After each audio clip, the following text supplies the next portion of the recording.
Hey guys, tonight we're setting sail into the grimy, chaotic, and absolutely miserable world of historical pirates. And fair warning, you probably won't survive this. You might be picturing wild adventures, glittering treasure chests, and a talking parrot on your shoulder. But the truth, it's darker, smellier, and filled with more screaming than you signed up for. So, before you get comfortable, drop your city and the current time in the comments. I love seeing who's up late with me. Now, dim the lights, maybe turn on a fan for that soft background hum, and let's ease into tonight's journey together.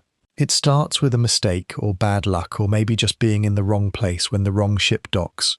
You're probably a sailor already, working merchant routes or hauling cargo through the Caribbean.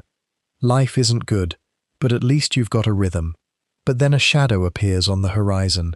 A black flag or maybe just a ship that looks like it's barely holding together but still moves like it's possessed. You don't get a chance to panic before cannon fire slams into your hull. Splinters fly like razors. Your captain's sheen screams and then they board. Pirates aren't gentle. They scream curses, wave rusty cutlasses, and fire pistols that smell like burning metal and gunpowder. You don't fight back. Most don't. You drop your knife, raise your hands, and hope. Maybe they'll let you live. Maybe you'll get lucky. But lucky means something different out here. The luckiest get press-ganged, dragged onto the pirate ship, shoved below decks, and told their crew, "Now say goodbye to your old life. You've just been forcibly recruited into one of the most brutal jobs on Earth." They strip you of your clothes. Those belong to the pirates now. You're handed a crusty shirt, some pants that barely fit, and a pair of boots that squish when you walk. You're now part of the crew, which mostly means scrubbing decks, taking orders, and never questioning the guy with the biggest hat. Some men beg to join, hoping for gold and freedom. You didn't get that choice. You're still shaking from the attack when someone smacks you on the back and calls you green meat. It's not a compliment. Your first night aboard is miserable. The ship rocks endlessly like it's trying to fling you into the sea. You sleep on a damp board in a room that smells like moldy bread and sweat. Someone near you is snoring so loud you think they might be dying. You're hungry, but you can't find the kitchen because there isn't one. Just a guy called Cookie. Cookie, who boils random animal bits into something that smells like defeat. You're starting to realize this isn't an adventure. It's a trap. Historically, many pirates were forced into service this way, pressed into piracy after their ship was taken. A famous example is Captain Kidd's crew, many of whom claimed they were forced to join. Once aboard, refusing to participate wasn't much of an option. Saying no often meant being tossed overboard, or worse, and there was no polite resignation letter. The pirate life was for life, or until something sharper ended it. The pirate ship has its own rules, of course. Once you're officially in, you're expected to pull your weight or else. There's no room for slackers or complainers. That one guy who moans too much. He's tied to the mast and whipped until his back looks like lasagna. You keep your mouth shut and your head down. You learn fast or you suffer. And then there's the weird part. Despite the violence and chaos, pirate crews had a twisted sense of fairness. There was something called the Articles of Agreement, a kind of pirate constitution. Everyone got a share of plunder. Decisions were often made democratically. The captain could be voted out. It's like the worst job ever, combined with bizarre workplace equity. Except your co-workers smell like dead fish and solve disputes with daggers. But don't get too hopeful. That share they promised you, it comes with a catch. You don't get anything until the next successful raid, and no one's promising when that will be. For now, you're just a body helping the ship limp through hostile waters. And trust me, those waters are full of things that want to kill you. Hurricanes, naval ships, other pirates. Even your own ship seems determined to fall apart beneath your feet. There's a saying aboard, the sea takes what it wants.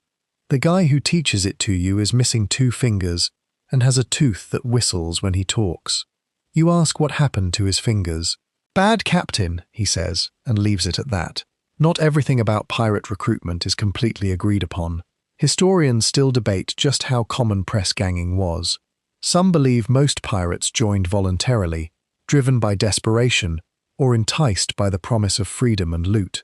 Others argue it was more often coercion, especially in the Golden Age of Piracy, when men had fewer options and navies treated their crews like livestock. But in your case, voluntary, it was not. You spend your days mopping, climbing, hauling ropes, and pretending you're not crying. You're hungry all the time. Someone coughs blood near your hammock. The ship rocks endlessly, and you start to dream of dry land. Not even a beach, just solid ground that doesn't swale like a drunk man. You catch yourself staring at the horizon, wondering what would happen if you just jumped. It's a dangerous thought, but it won't be your last, because this is just the beginning. You're officially a pirate now, and if you think it's going to get better from here, oh, you sweet, naive little landlubber, there's a moment, maybe a few days in, where it finally hits you. You're never going home. Not really. Not to your town, your family, your bed with an actual mattress. That's gone. Whatever vague notion of escape you had is evaporating fast. You're miles from any coast, surrounded by criminals and living in a drifting coffin. The pirate ship is your new universe now, and everything you once knew is as distant as the moon. The thing is, you hadn't realized just how attached you were to land. You miss the weirdest stuff, like walking in a straight line. Grass, birds that don't screech, the taste of fresh bread, even the sound of distant church bells. The sort of thing you used to ignore now haunts your memory like a lullaby you can't hum right anymore. The ship rocks constantly, and your legs never quite adjust. You stumble into walls, trip over ropes, and at least once a day you swear the floor is moving just to mess with you. Spoiler, it is. You find out quickly that privacy is a myth. Everyone's packed together below deck, breathing the same sour air, sleeping shoulder to shoulder on creaky boards or hammocks that reek of mildew. Conversations are always happening. Arguments, groans, muttered threats, dreams, yell bid sleep. You've never heard so much snoring in your life. And the air, it smells like old cheese left in the sun, with a whisper of wet dog and a bold splash of sewage. If hell has a scent, it probably took notes from a pirate ship. You try to make friends or at least avoid enemies.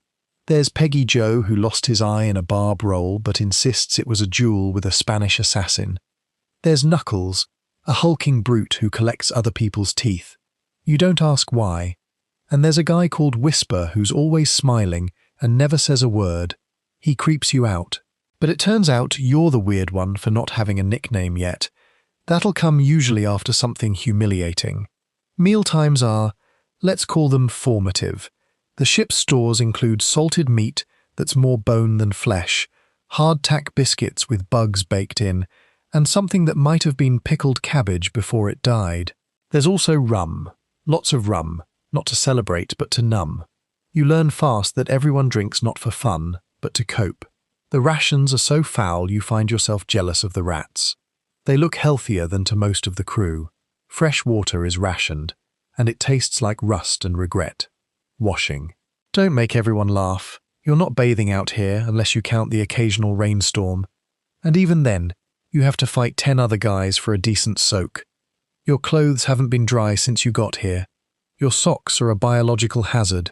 You start to itch in places you didn't know could itch. Welcome to the glamorous life of a seaborne outlaw. Here's a historical gem for you. Pirates actually had some of the strictest codes when it came to sharing supplies.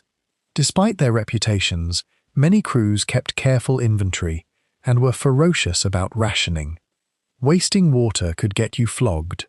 Stealing food, death. On some ships, you'd be marooned, left on a rock with a pistol and a single shot just in case starvation got boring. So, no, it's not a buffet of rum and roasted pigs. It's more like the world's most dysfunctional summer camp, run by angry drunks with knives. And then there's the chores. Everyone pulls their weight. That includes cleaning the deck with sand and seawater, patching sails while balancing on swaying masts, and scrubbing out the BGE, the lowest part of the ship, where all the liquid waste settles. It's as pleasant as it sounds. You spend hours down there in needy muck, scooping out sludge that smells like rotten despair. One guy down there with you says he saw a crab with 3 eyes. You don't know whether to believe him or to cry. Despite all this, you start to understand something strange. The ship is a world, a terrible one, but still a system. Everyone has a job, a rank, a place. The captain barks orders and gets the best food. The quartermaster handles disputes and hands out punishment. The rest of the crew follows Hera and tries not to die. There's rhythm to it, a dark, sweaty rhythm that starts to worm its way into your bones. But you can't shake the loneliness. Out here, time is slippery. Days blend into nights and you sometimes forget what month it is. There's no calendar, no real routine, just endless ocean and a horizon that refuses to come any closer. You start counting the stars at night, naming them in your head. You talk to the sea sometimes out loud just to hear your own voice. If the sea talks back, well, let's hope that's just sleep deprivation. Scholars still argue over whether pirates truly felt freedom the way modern minds romanticize it. Some claim the open sea gave them liberty, unlike anything the mainland offered. No kings, no taxes, no rules but their own. Others point out that being hunted by every navy in the world, stuck on a disease-ridden vessel with sociopaths, isn't exactly liberating. But, to the average press-ganged sailor like you, freedom feels a lot like imprisonment, just with more screaming and fewer walls. One of the strangest facts about pirate life, many pirates actually missed life on land, not for family or peace, but for the simple comfort of being bored. Out here, you're either terrified, exhausted, or sore. Sometimes all three. You dream about boredom now, about a day with nothing to do but sit. That would feel like heaven. As night falls again, and you curl up on your plank of misery, trying not to touch the guy drooling beside you, you find yourself whispering the same 3 words over and over. Please don't sink, because if this ship goes down, you won't last 5 minutes in the sea. And that would actually be a mercy. By your 3rd week aboard the pirate ship, assuming you haven't been stabbed, thrown overboard, or crushed under a collapsing mast, you start to realize that the worst part of life at sea isn't the fear, it isn't even the violence, it's the food, or what passes for food. Your body is already protesting, your stomach constantly growling like something's trying to crawl out. Every mealtime is a gamble, and the house always wins. You line up with the rest of the crew, bowl in hand, hoping for something edible. What you get instead is a ladle full of brown-grey mush, with the consistency of wet ash and a smell that could knock out a goat. You don't ask what's in it. No one does. Asking questions is a fast track to being told to go lick barnacles instead. You spoon the stuff into your mouth and try not to gag. It's salty, sour, and chewy in all the wrong ways. You chew on something crunchy and don't investigate. That way lies madness. Then there's the hard tack. It's the official bread of pirates and a cruel joke invented by some sadistic baker back on land. These flour and water bricks have been in the barrel so long they've fossilized. You try to take a bite and nearly chip a tooth. Eventually, you learn the trick. Soak it in water or rum, then suck on it until it surrenders. Except even then, it comes with a special surprise. Maggots. Little white ones squirming happily inside the biscuit like it's a spa. Some guys pick them out. Most don't bother. Protein's protein, right? Fresh food is a fantasy. The fruits and vegetables vanished weeks ago. Meat is salted into near jerky and stored in barrels that smell worse than the bulge. Water is rationed so carefully that bathing with it would get you stabbed. You drink beer or watered-down rum instead, which means you're constantly buzzed, mildly dehydrated, and getting scurvier by the day. Not that you know that yet. The first signs are just bleeding gums and weird bruises. The fun part comes later. To make things extra festive, you've got a cook named Blacktooth, who seems to take personal pride in making everything taste like regret. He's missing most of his teeth, including the ones in the back that make chewing possible. Uses a knife that looks like it was fished out of a volcano, and he seasons everything with something called ship spice, which is probably just ground up rope and sea salt. He grunts at you if you ask for seconds, and he'll throw a ladle at your head if you criticize his stew. It still might be the most stable relationship on the ship. Pirates historically had a very real problem with nutrition. Their diet was severely lacking in vitamins, especially vitamin C. Scurvy was practically a rite of passage. Sailors' gums would swell and bleed, teeth fell out, joints ached, and wounds refused to heal. In advanced cases, the flesh on their legs would blacken and rot. And yet many crews didn't even know what caused it. Some blamed sea air, others thought it was punishment from God. You just know that your teeth feel weird and your gums itch. That can't be good. And then there's the booze. Grog, they call it. It's a mix of water, rum, and sometimes citrus if you're really lucky. Spoiler, you're not. The purpose of grog is less about enjoyment and more about killing off the bacteria in the water. It does the job. It also gets people drunk enough to forget how miserable they are, which is apparently an unofficial survival strategy. The downside is that everyone is slightly tipsy all the time, which makes climbing rigging in high winds, let's say, eventful. You find yourself craving strange things. Apples, fresh bread, cheese. You dream about cheese, not even fancy cheese, just a sad little wedge of anything that didn't come out of a barrel. One guy starts talking in his sleep about buttered toast. You cry a little listening to him. Butter? What even is butter anymore? Did it ever really exist? Or was it just a dream someone wrote down? Food fights aren't playful here. They're desperate. Someone gets caught hoarding dried fruit, and he ends up getting locked in the brig for a week. He didn't even know the ship had a brig. It's basically a cupboard that leaks. And the rats there have tattoos. The thief comes out thin, twitchy, and missing half an eyebrow. No one talks about it. But everyone glances at the food barrels a little more suspiciously after that. There's a strange psychological shift that happens after enough bad meals. You stop seeing food as food. It becomes fuel, a grim necessity. You eat what you must and try not to taste it. You chew without enthusiasm, like someone clocking in for a shift they hate. The joy gets sucked out of it, replaced with calculation. Will this make me sick? Will I regret this? Can I keep it down? Now, here's a fun fringe fact. Some pirates believed that eating rats could stave off starvation and sometimes scurvy.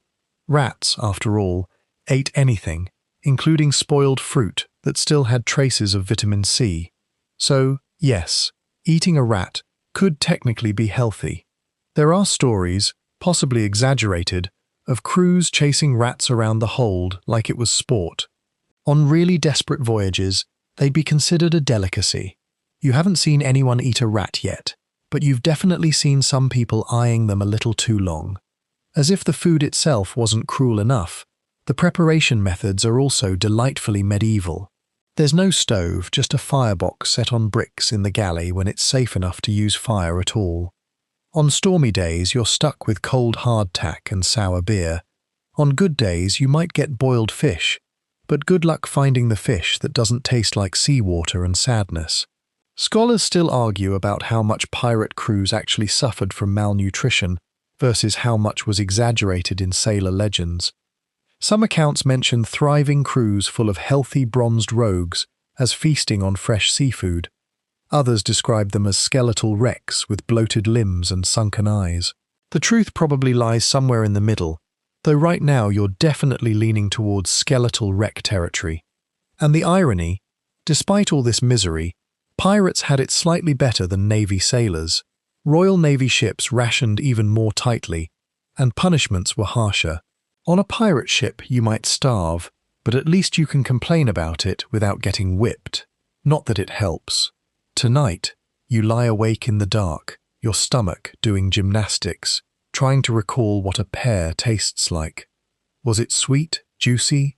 Did it even exist, or are you imagining it? Someone nearby farts in their sleep, another groans. You think about rats. You try not to think about rats. And once again, you whisper into the dark, please don't sink. At first, you thought the worst part of this floating nightmare would be the food, or maybe the constant threat of death by cannonball. But no, you were wrong. So deeply, horribly wrong. Because now your gums are bleeding, your breath smells like an open grave, and the left side of your jaw is pulsing like it's drumming out Morse code for kill me. You've got a toothache, and out here, that's basically a death sentence wearing a smile. There are no dentists on a pirate ship. no sterile tools, no reclining chairs with cheerful little bibs.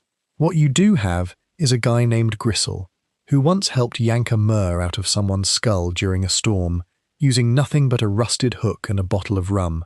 He's now considered the ship's surgeon. Congratulations, you're in his care. He doesn't even ask what's wrong. He just squints at your face, mutters, rots deep, and starts warming a pair of iron tongs over a candle. You try to run. He grabs you by the collar and shoves you into a barrel to sit. You're given a stick to bite down on and a small slug of rum, which does absolutely nothing except make you feel like puking and panicking at the same time. The crew gathers around like it's a puppet show. You scream before the tongs even touch you. Gristle isn't gentle. He yanks, twists, then yells, "Hold him!" when you flail. There's a crunch, a pop, and then pain so white-hot it feels like lightning got lodged in your skull. Tooth problems were absurdly common at sea. All that hard tack and no real hygiene meant pirates' mouths were rotting disasters. Cavities festered, gums swelled, infections spread. There are journals from the time describing black mouths and jawworms which sound made up, but sadly aren't. The standard solution: yank it out and hope for the best. Anesthesia, if it existed, was usually just rum and pressure applied to your chest so you didn't flail too hard. Occasionally, people died from shock or blood loss. You're lucky you only passed out for a bit and woke up with one less tooth and the taste of iron in your throat. But that's just the appetizer. The real horror comes a few days later when fever sets in. You're shaking, soaked in sweat, and your jaw has ballooned into a grotesque lump. The infection didn't leave, it just went deeper. Now it's creeping toward your brain, whispering sweet nothings of death and delirium. Someone says it might be blood poisoning. Someone else says you're cursed. No one offers an actual cure. You lie in your hammock, mouth swollen, drooling, and muttering to yourself. And honestly, you're kind of impressed you made it this far. If it's not the teeth that get you, it'll be the limbs. See, pirate life is physically brutal. Every day you're pulling ropes, climbing, rigging, lifting barrels, and swinging onto decks during raids. All that action means injuries. And out here, injuries turn ugly fast. A twisted ankle, good luck walking, a splinter in the wrong place that could fester into an abscess the size of a crab. And then there's the big one, amputation. Lose a finger or a hand, and you're still considered lucky. Lose a leg, and now you've got a nickname and a permanent limp, assuming you live through the soaring. You get your first amputation show 2 weeks later. A cannon misfires during a practice drill and blasts a guy's arm into spaghetti. He doesn't scream at first, just stares at the dangling mass of bone and flesh like it betrayed him. Then the pain hits. Gristle is called again. This time he brings out the kit, which is just a roll of bloody cloth, a saw that smells like rot, and a jug of really strong rum. The patient is strapped down. There's no debate. If the arm stays, he dies. If it goes, he might live. That's the whole decision-making process. No second opinions. The crew gathers again. You don't want to watch, but somehow you do. The saw goes through the muscle with a wet crunching sound, and the screaming is so raw it echoes through your spine. When it's over, Gristle throws the limb overboard and wipes his hands on his pants. The man survives, barely. He wakes up sobbing, then laughing. You're not sure which is worse. Historically, surgery at sea was a grim affair. Pirate surgeons, when they existed, were often just failed doctors or shipwrights who knew how to saw wood and figured how different can a leg be. They used hot tar to cauterize wounds and sewed you up with thread that had probably mended sails the day before. Sterilization, never heard of her. If you didn't die from the procedure, you still had to survive infection, fever, and the fact that you were in a floating germ tank with rats chewing your bandages at night. There's an open debate among historians about how many pirates actually underwent amputations and survived. Some argue survival rates were surprisingly high, given the rugged nature of pirate medicine. Others insist that any success stories were exaggerated over time to build pirate mythology. Either way, if you go under Gristle's blade, you're not betting on science, you're betting on sheer dumb luck. And luck, she's not always kind. And you've seen the guy with the wooden peg leg. He walks with a thunk and a grimace, and claims he used to be the fastest sailor on the sea. Now he spends most days polishing his leg with whale oil, and telling anyone who'll listen how he once kicked a man off a plank. With a good leg, mind you. He's one of the few who laughs about it. The others, they stay quiet, like the sea took more than just flesh. You start brushing your teeth with a bit of rag and rum just in case. You pray you never get a splinter. You avoid Gristle like he's a ghost. You check your limbs every morning like their inventory. Everything still attached? Good. You made it another day. Tonight, as the ship groans and the sea slaps against the hull like an angry dog, you lie awake again, staring into the dark, listening to someone 3 hammocks over cough like they're dying. And you think, this can't possibly get worse. You're wrong, of course. You thought pirates were lawless, wild, unhinged, and, okay, some of them absolutely are. But here's the twist. Pirate ships have rules. Lots of them. More than you'd expect from a bunch of guys who can't spell authority without stabbing someone halfway through the word. They call it the code. And you better learn it fast because ignorance isn't an excuse when the punishment involves whips, knives, or a nice lonely island where you can die of exposure and regret. The code isn't written on fine parchment. It's not even nailed to the mast. It lives in memory and teeth-clenched whispers passed down like ghost stories with his blood at the margins. The first time you hear it, it's from the quartermaster. Scarred man with a voice like gravel and a nose that's seen too many arguments. He calls you and a few other recruits to the deck and runs through the basics like a school teacher who has already accepted your failure. Rule 1. Equal shares. Not exactly what you expected from a group of self-serving criminals, but pirates hate unfair captains more than they hate the Navy. When they take a prize, gold, food, weapons, whatever, it gets divided according to rank. But even the lowest deckhand gets something. No more of that you get paid in glory nonsense like back on merchant ships. Out here, everyone wants a cut, and God help you if you try to cheat. Rule 2. Keep your gear in check. That includes weapons, clothes, and anything the crew depends on. Lose your pistol in a raid? That's 10 lashes. Let your powder get wet? 20. Forget to clean your musket.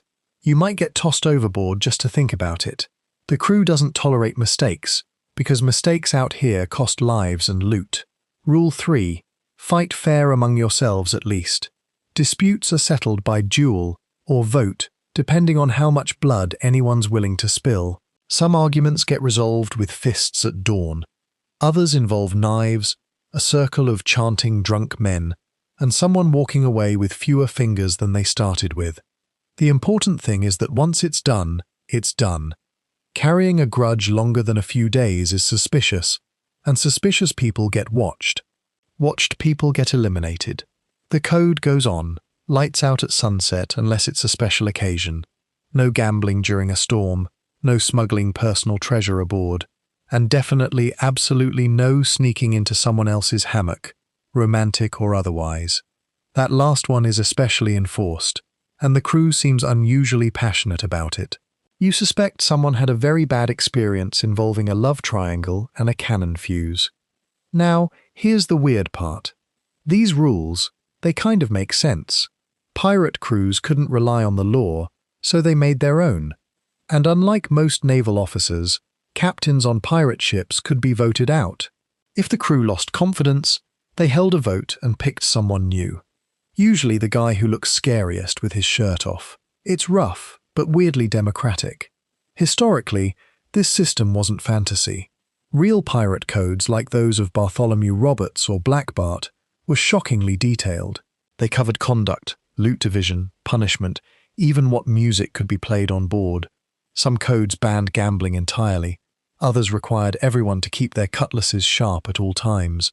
The idea was to maintain order, not out of morality, but out of sheer survival. An undisciplined crew was a dead one. But here's where it gets dicey. Enforcement of the code. That's up to the mood of the ship. One day, someone drops a dagger and gets a warning. The next, someone forgets to clean a cannon and ends up lashed to the mast with their back looking like shredded sailcloth. Justice here is more like a storm, random, loud, and full of things flying through the air. One guy, young, maybe 17, gets caught pocketing a silver spoon after a raid. A spoon. The captain doesn't even blink. He orders the boy to be tied up and whipped 12 times in front of the whole crew. The kid doesn't cry. He just grits his teeth and takes it, blood running down his back like spilled wine. Afterward, he's untied and given a piece of cloth to bite on. "Don't do it again," someone says. Like that's going to help. You don't sleep well that night. Punishments vary wildly. The lash is common. Flogging leaves scars that never fade and sometimes kills. But there are worse fates. Marooning, a kind of pirate exile, is a favourite for traitors or major screw-ups.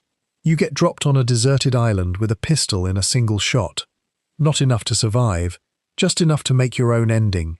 If starvation, sun, and madness don't do it first. And then there's keel hauling. You'd heard of it in drunken rumours, but figured it couldn't be real. It is. A rope tied around your chest and feet. You're thrown into the water and dragged under the ship's hull. Barnacles rip skin. Water fills your lungs. If you come up at all, it's as a screaming, shredded version of yourself. If you don't, well, you become one with the sea. Luckily, it's rare. Even pirates think it's a bit much. Some historians debate whether these punishments were as frequent as the legends say.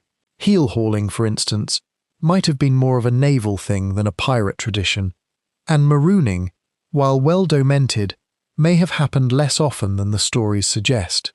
What's certain is that pirate crews enforced their codes fiercely, partly for control, partly out of paranoia. Trust was everything, and once it cracked, the consequences were brutal. One of the more fringe details you learn is about articles' tattoos. Some pirates actually had parts of the code inked onto their bodies, especially the rules about shares and fairness. It wasn't just for show. If someone died in battle, their tattooed rules could help settle disputes over loot, or at least give someone something to read while looting the corpse. You don't have any tattoos yet, but you're starting to think maybe one wouldn't hurt. Just something small. Maybe don't steal spoons. Oddly enough, the longer you live under the code, the more it warps your sense of justice. You start seeing things less like right or wrong and more like smart or stupid. Morality gets blurry. Survival, on the other hand, sharpens like a knife. You do what keeps you breathing and hope your name never gets called when punishment rolls around. Tonight you hear whispers about a man planning to jump ship. Not during a raid, just in the middle of the night when he thinks no one's watching.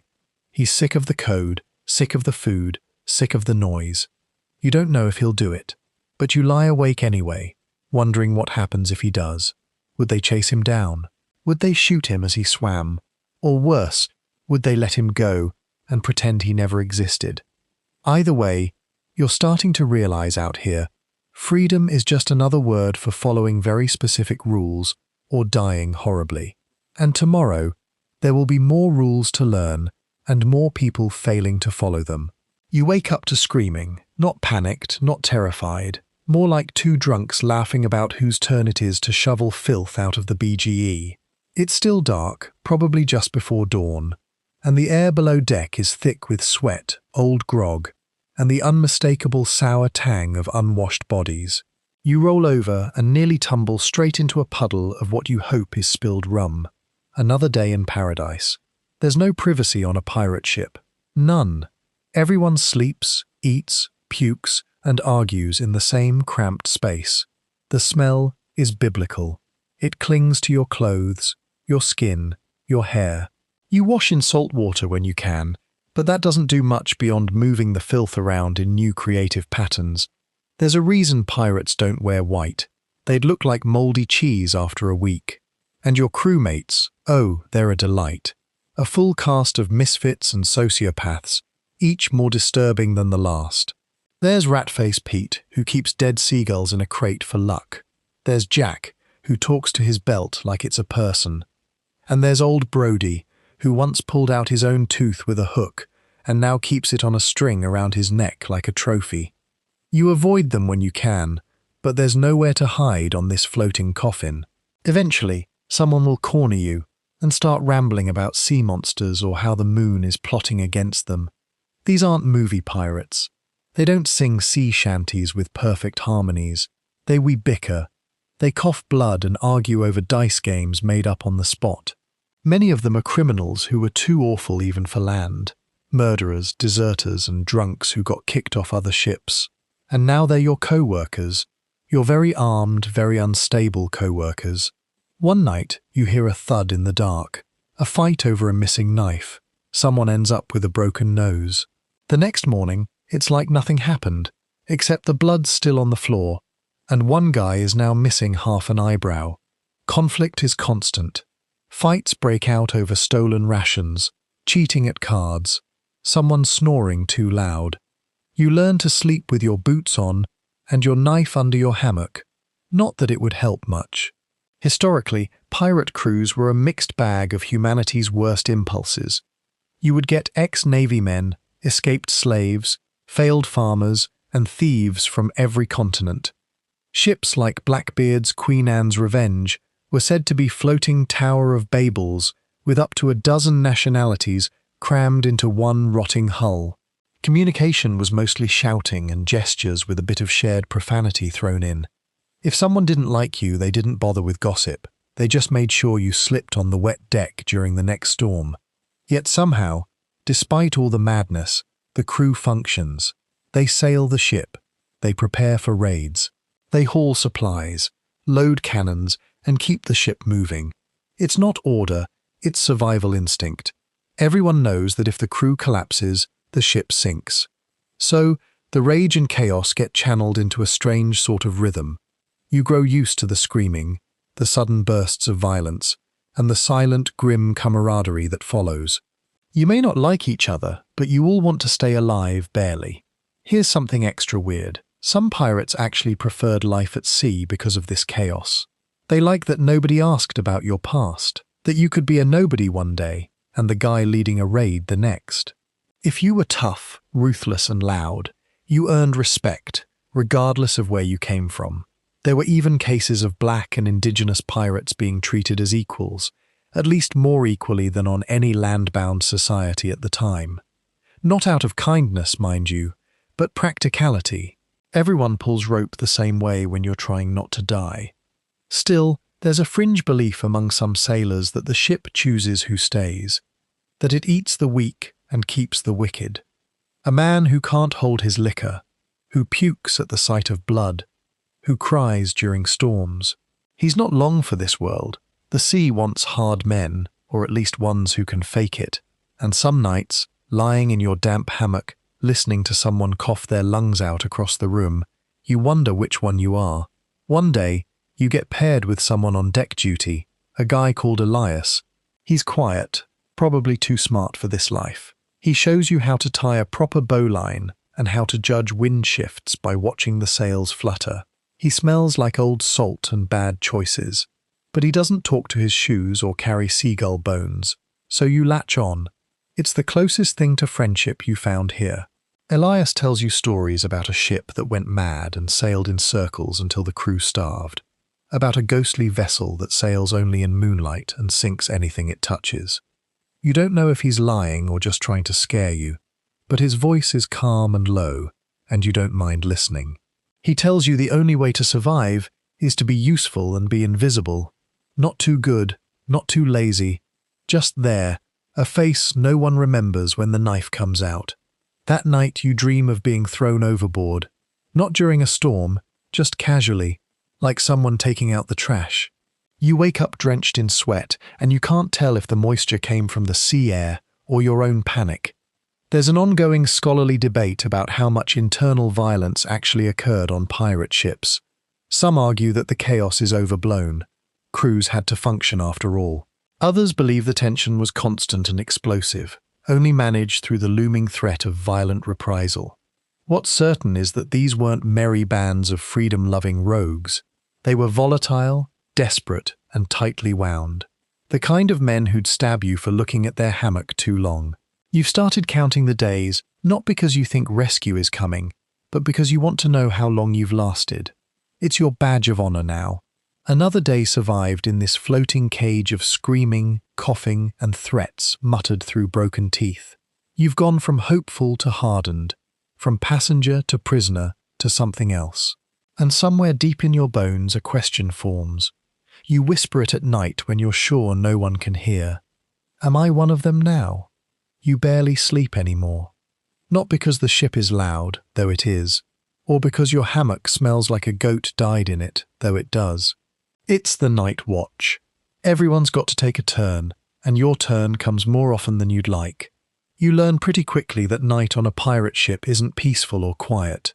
It's teeth-gritting, nerve-grinding, eyes straining in the dark paranoia.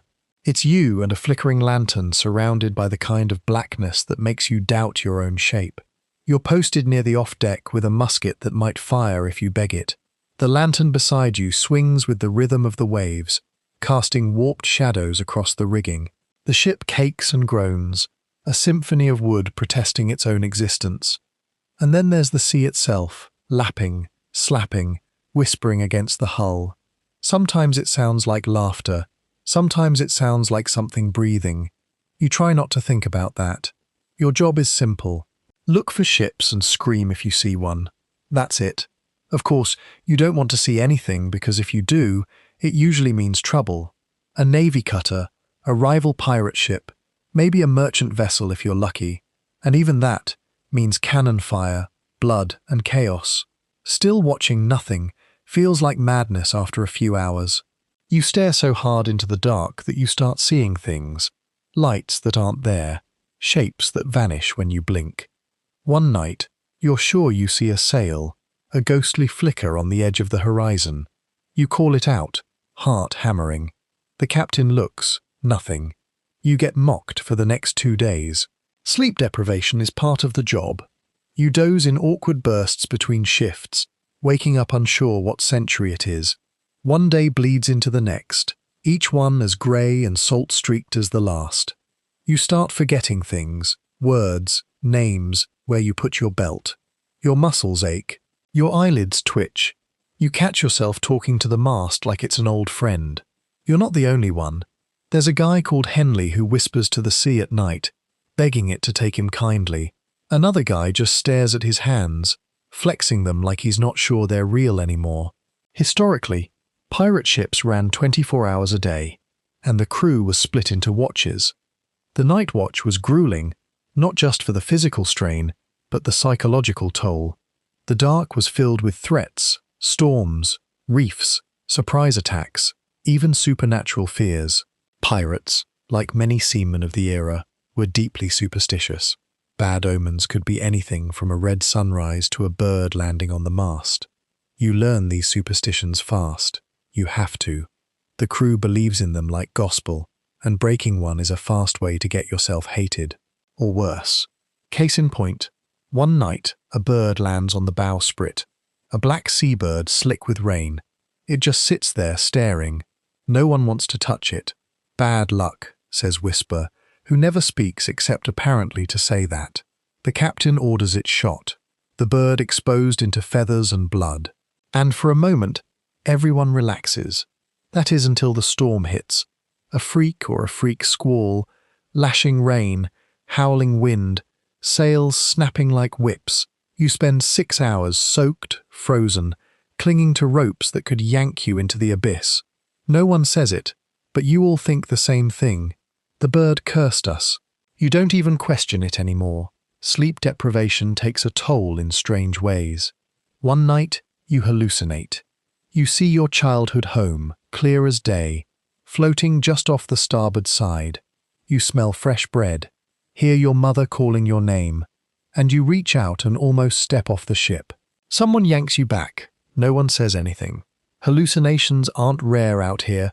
They're just not talked about. A few of the older pirates admit they've seen mermaids, not the pretty kind. These ones have bloated, dead faces and nails like fish hooks. One swears he kissed one once. He has no lips now. You don't ask for details. There's debate among historians about just how frequent hallucinations were among pirates and sailors. Some accounts describe vivid shared visions. Others dismiss them as exaggerations from sailors desperate to make their stories more exciting. But given the mix of bad nutrition, lack of sleep, constant fear, and potent rum, it's a wonder more pirates didn't completely lose it. Out here, reality gets slippery, and when you're alone with nothing but sea and stars, your brain fills in the blanks with whatever nightmares it can dig up. You start to understand why pirates believe in monsters, because something about the sea feels alive. It moves under you, whispers around you, punishes you without warning. You stare into it long enough and it stares back. Elias tells you about the sea eyes, a feeling that the ocean is watching. Sometimes, he says, it looks up at you and decides whether you're worth keeping. You laugh, then you realize he's not joking. One night, you're paired with Elias again. The two of you sit side by side, passing a bottle of grog and pretending not to be scared. He tells you about a time he saw a green light on the water. Just a flash. And then a sailor next to him was gone. No splash, no scream, just gone. Sometimes the sea takes one, he says, so it doesn't have to take all. You shiver, and it's not from the cold. You wish for sleep, but when it comes, it's not kind. You dream of sinking, gasping, clawing, screaming, of your body tumbling through black water while things slither past your ears. You wake up gasping, your hands gripping the hammock like you're still drowning. Someone nearby farts. The spell breaks, but the terror lingers. The night watch becomes a part of you. Your eyes adjust to the dark. Your hearing sharpens. You can tell who's sneaking grog from 10 feet away. You can tell when the weather's about to shift, just by the tone of the creaking wood. You become, in a strange way, a creature of the night, always alert, never rested, half real, half ghost. One of the more fringe facts you pick up is that some pirates believe their souls were tied to the stars, that if they died at sea, their spirit would rise and become part of the night sky. It's a comforting idea, in a bleak, haunted sort of way. You start to look at the stars differently, not just as points of light, but maybe as people who'd had enough. Maybe someday you'll be up there too, just a pinprick of light over a cold, endless sea. But for now, you're still here, still watching, still blinking into the black, praying that you see nothing at all. Morning hits like a slap. You're only halfway through a restless nap when someone yells, "All hands!" and the deck becomes a stampede. You swing out of your hammock, groggy and sour, boots hitting the boards before your eyes are even open. The sky is dark, thick with clouds, and the wind has that sharp edge like it's looking for someone to shove off a ledge. But someone, of course, is probably going to be you. It starts slowly, a groan from the rigging, the sails snapping too hard. The ocean, already never calm, takes on a new kind of rhythm, one that churns rather than rolls. The bow rises a little too high, then drops a little too fast. Somewhere deep in the ship, the timbers creak like they're complaining to the gods. That's when the rain begins. Not gentle droplets. No, this is a vertical river, falling in sheets so dense you can't see 5 feet in front of your face. And with the rain comes the real enemy, the storm. You're yelled at to help secure the sails. That means climbing. That means clinging to ropes slick with rain and salt, while the ship bucks like a furious animal. Wind howls in your ears. Your hands bleed from the lines and your boots slide against every rung of the rigging.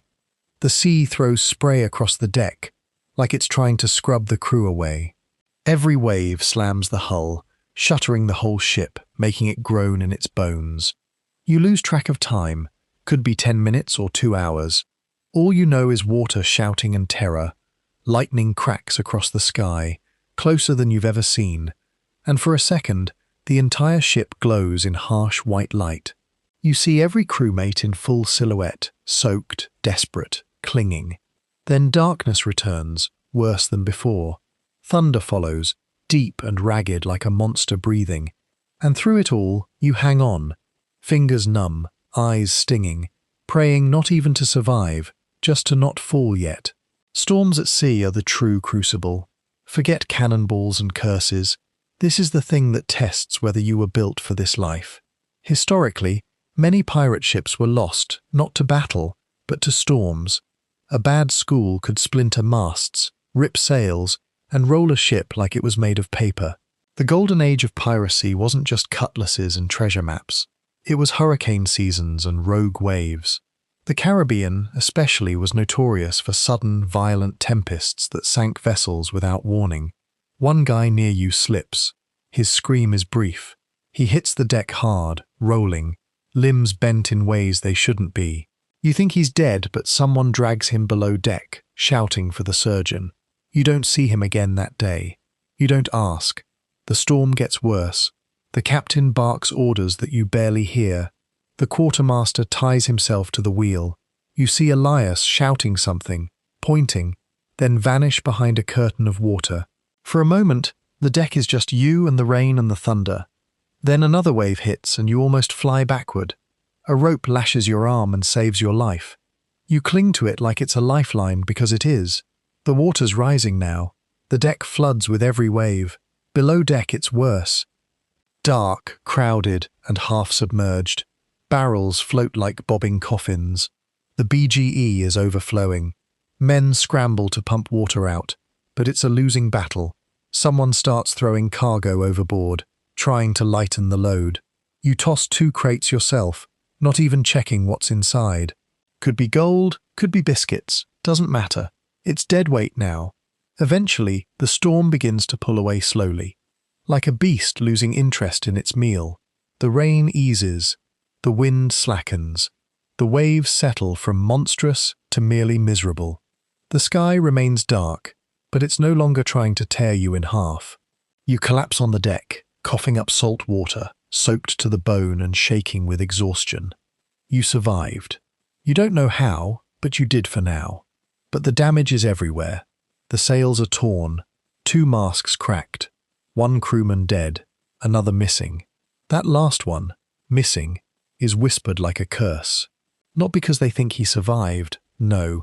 Out here, missing means taken by the sea, and if you believe in that sort of thing, and you're starting to, you don't speak his name for fear the ocean might hear and come for you next. One of the more fringe beliefs among pirates was that storms weren't just weather, they were punishment for betrayal, for cowardice, for mocking the sea. Some even claimed they could feel when a storm was coming based on the mood of the ship or the mood of the water.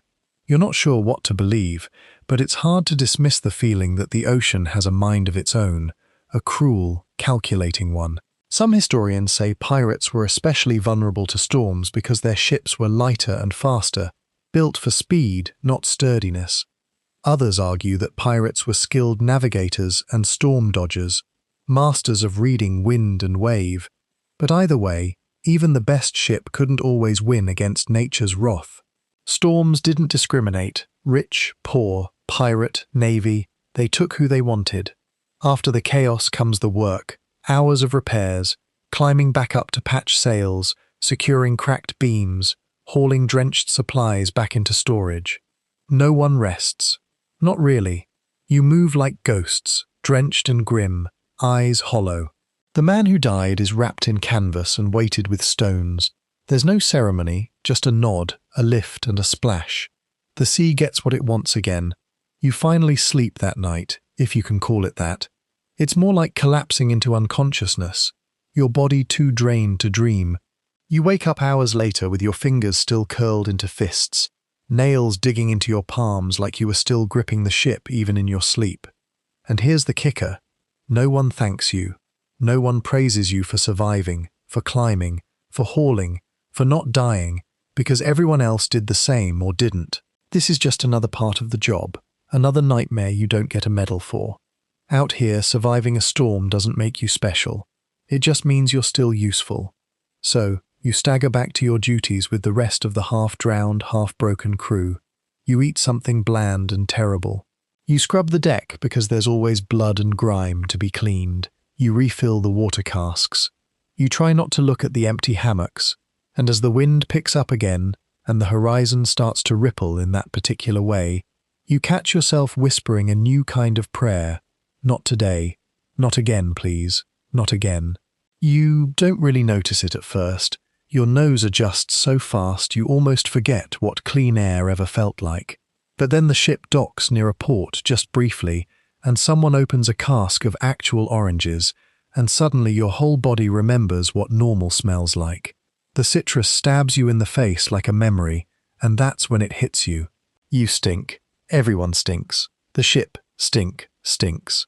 Everything on this floating hunk of deaths, in a way that feels permanent.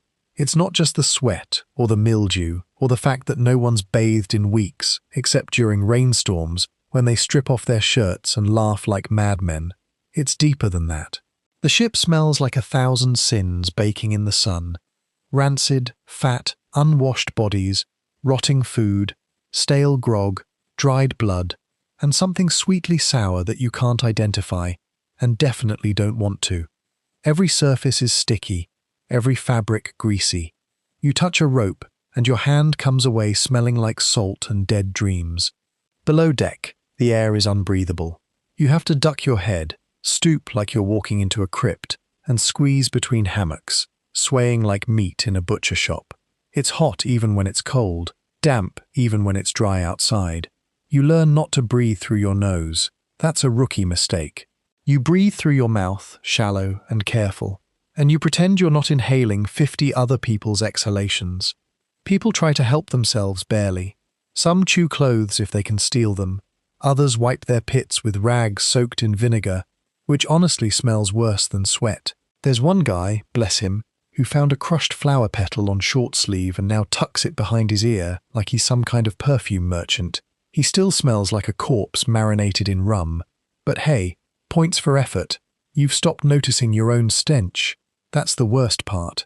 You can't tell if your socks smell like mildew or just sadness. You sleep in the same clothes you worked in, bled in, threw up in. You can't even be sure what color your shirt used to be. Yellow, white.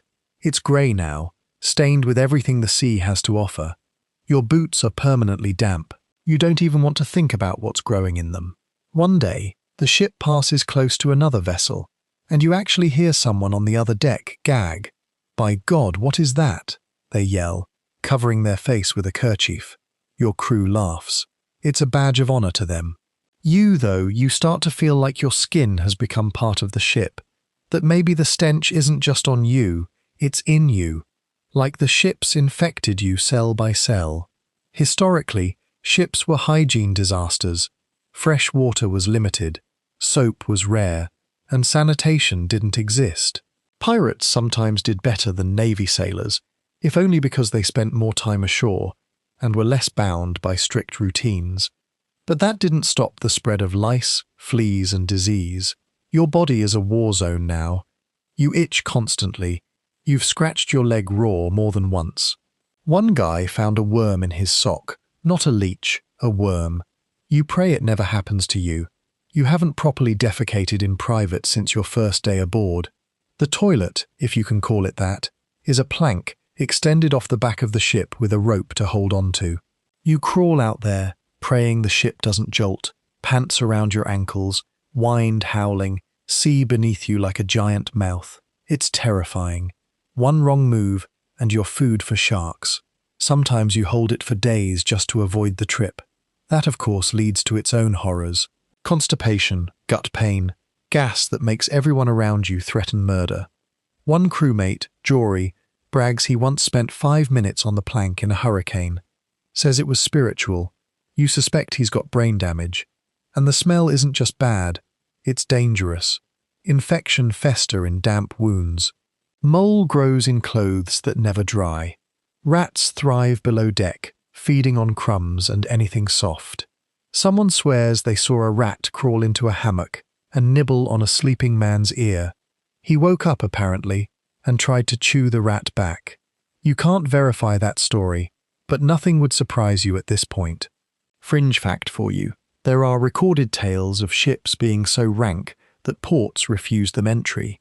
In the Caribbean, some port authorities demanded bribes just to let pirate vessels dock, partly because of their notorious reputations and partly because of their unbearable stench. You always thought that was exaggeration. Now you know better. You wouldn't let yourself into port if you were in charge. There's a scholarly debate over whether pirates had better hygiene than the average Navy crew. Some argue they did. Less formality meant more frequent dips in the ocean, more access to fresh water from stolen supplies. Others say it's wishful thinking. Life at sea was disgusting, period. And pirates weren't exempt. They just might have had more fun while rotting alive. And here's the grossest part. Sometimes the smell saves your life. You can sniff out infection before it hits hard. You recognize the rank musk of fevered sweat, the metallic tang of blood from a fresh wound, the sour milk reek of pus. You know when someone's dying by the way the air thickens around them. Your nose becomes a survival tool. Horrifying, yes, but useful. You find yourself fantasizing about just a bar of it, maybe two. You imagine scrubbing your scalp until your fingernails come away clean. You imagine stepping into a bath so hot your skin turns red, and coming out smelling like something other than despair. One day, a crewmate finds a bar of soap hidden in a crate from a recent raid. He holds it up like a relic from a lost civilization. Then, in full view of the crew, he eats it. Thought it was cheese, he says. No one even flinches. Tonight, as the wind shifts and the smell of bill and sweat wafts through the narrow passage where you sleep, you lie with your arm over your face, trying not to breathe too deeply. Someone farts 2 hammocks over. Someone else coughs a thick, phlegmy cough. The guy next to you mumbles in his sleep, "Please don't rot yet," over and over. And you think, I'd trade all the gold in the Caribbean for a clean shirt, dry boots, and 15 minutes in a bath. You know you'll get none of those, but still you hope. You'd think the worst part of pirate combat would be the fear, the panic, the yelling, the chaos. And yeah, that's all bad. But what really gets you is the confusion. You imagine sword fights being elegant and cool, graceful moves, witty quips, maybe a flashy spin or two. Nope, not here. Combat aboard a pirate ship is a screaming, filthy pile of limbs, smoke, blood, and bad decisions. It's fast, it's loud, and it smells like burned powder and wet intestines. It always starts the same way. A ship spotted on the horizon. A tense moment while the crew squints at the sails and guesses merchant or military. If it's a merchant, you might live. If it's navy, well, sharpen your blade and kiss your lucky charm. The captain calls for silence. Everyone crouches, hides, waits. You slip behind a barrel, heart hammering, palms slick. The order comes, raise the black. The Jolly Roger goes up, snapping in the wind. Sometimes that's enough. A lot of merchant captains will just drop their sails and surrender. Better that than face a horde of sea-drenched lunatics with pistols and wild eyes. But when they don't surrender, the cannons start. The noise is indescribable. You feel it in your bones more than hear it. A deep concussive boom that shakes the whole world. The recoil nearly knocks the gun crews off their feet. The deck trembles under you. The smell of sulphur thick in the air. Splinters rain down like angry wooden wasps. You duck instinctively, even though you're not entirely sure from what. Cannons aren't accurate. They're not meant to be. They're meant to smash, to terrify, to punch holes in the hull or scatter enemy crew. You hear a screech from the other ship as a shot lands, followed by shouting. Your ship returns fire. You watch a cannonball miss completely and land in the ocean with a slap. The gunners swear like poets. You just try not to throw up. Then comes the boarding. Grappling hooks fly. Ropes swing. Pistols are fired more out of habit than accuracy. You follow the crew across the makeshift gangplanks. Or worse, you jump. You land badly. Roll. Scramble up in time to parry a wild swing from a man who looks just as terrified as you feel. It's not a duel, it's a brawl. There's no rhythm to it. No honor, just desperation. You stab at anything moving that isn't dressed like you. You get punched, bitten. Someone slams the butt of a musket into your ribs. You hear a scream nearby, too high-pitched. A boy. You don't look. You don't want to know. Pistols are mostly useless after the first shot. They're one and done unless you've got time to reload, which you don't. You've seen guys wield them like clubs, beating enemies with the barrel, swords. Forget the sleek cutes from the stories. These blades are rusted, chipped, bent. One guy swings a meat cleaver. Another uses an axe that still has bits of rope stuck in the handle. You fight with whatever keeps you upright.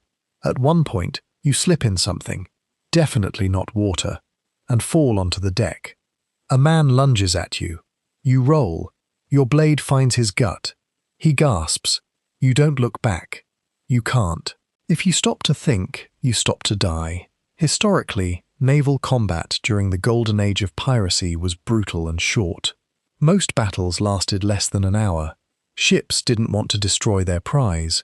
After all, what's the point of sinking something you're trying to loot? But the fighting was savage, hand to hand. The noise, the smoke, the claustrophobia. It broke minds as often as it broke bones. Pirates relied on fear as much as firepower. The black flag wasn't a warning. It was a promise. There's one moment burned into your brain. You're ducking behind a mast when you see the enemy captain. He's older, grey hair slick with sweat, eyes wild. He points a pistol at your crew's quartermaster and fires, misses. Your quartermaster returns the favour, does not miss. The man goes down, a neat hole where his forehead used to be. No drama, just collapse. You don't even hear the thud over the den. Eventually, the fighting slows. One side breaks. This time, you win. The enemy surrenders. Some drop their weapons. Some weep. Some just sit, stunned, surrounded by bodies and blood and ruined crates. Your crew cheers, but is half-hearted. Too many bruises, too much mess. Victory doesn't taste like glory. It tastes like copper and vomit and smoke. And now comes the worst part, the looting. You help carry crates, sugar, rum, and maybe some gold if you're lucky. More often, it's spices or tobacco or cloth. The injured are dragged aside. The dead are tossed unceremoniously into the sea. There's no time for mourning. No energy. You find yourself stepping over the corpses without blinking. There's a crew vote, what to do with the prisoners. Sometimes they're offered a choice, join or be set adrift. Sometimes they're just left. You don't ask questions anymore. You just do your job. Here's a quirky historical detail. Pirates often tried to avoid full-blown combat if they could. It was expensive, risky. Many relied on sheer intimidation. The flag, the rumours, the reputation. Blackbeard Abdas himself would tie lit fuses into his beard to look like a demon rising from the sea. But when intimidation failed, things got ugly fast. You've now seen firsthand what ugly means. There's still debate among historians about how common combat actually was. Some argue it was rare that most pirate ships won their prizes without a fight. Others believe it happened often, especially when facing stubborn captains or miscommunication. Either way, you now know that a single battle can change everything. People disappear, ships limp away, broken, and even if you live, you're never quite the same. That night, you sit on the deck, blood on your shirt, your hands shaking. Elias sits beside you, a long gash running down his arm. Neither of you speak. You just stare out at the sea. It looks so calm now, like it wasn't just a battlefield a few hours ago, like it hasn't swallowed men and ships for centuries without blinking. You can still smell the powder, still hear the ringing in your ears. You touch the hilt of your sword and realize your hands won't stop trembling. You survived your first real fight. You don't feel heroic, you feel hollow. The smell of powder hasn't faded when you're summoned to the main deck the next morning. Your arms still ache from looting. Your ribs feel bruised from where someone rammed into you with a musket butt. And your stomach churns with leftover fear. But none of that matters. There's another ship on the horizon. The spyglass confirms it. Sails wide, hull deep, likely loaded. You're not even fully done cleaning the blood from your last raid. And now the crew is preparing for another. This is the rhythm of pirate life, feast or famine. Either you're floating through empty waters, eating mouldy biscuits, and playing dice for buttons, or you're chasing down ships like a pack of rabid wolves, hoping that they're full of sugar, coin, or at least something edible. The new target is bigger than the last, which could mean two things: more treasure or a worse death. The crew starts working the sails. There's tension in the air. Not fear, not quite. More like hunger, the kind that lives in the belly and the bones, gnawing.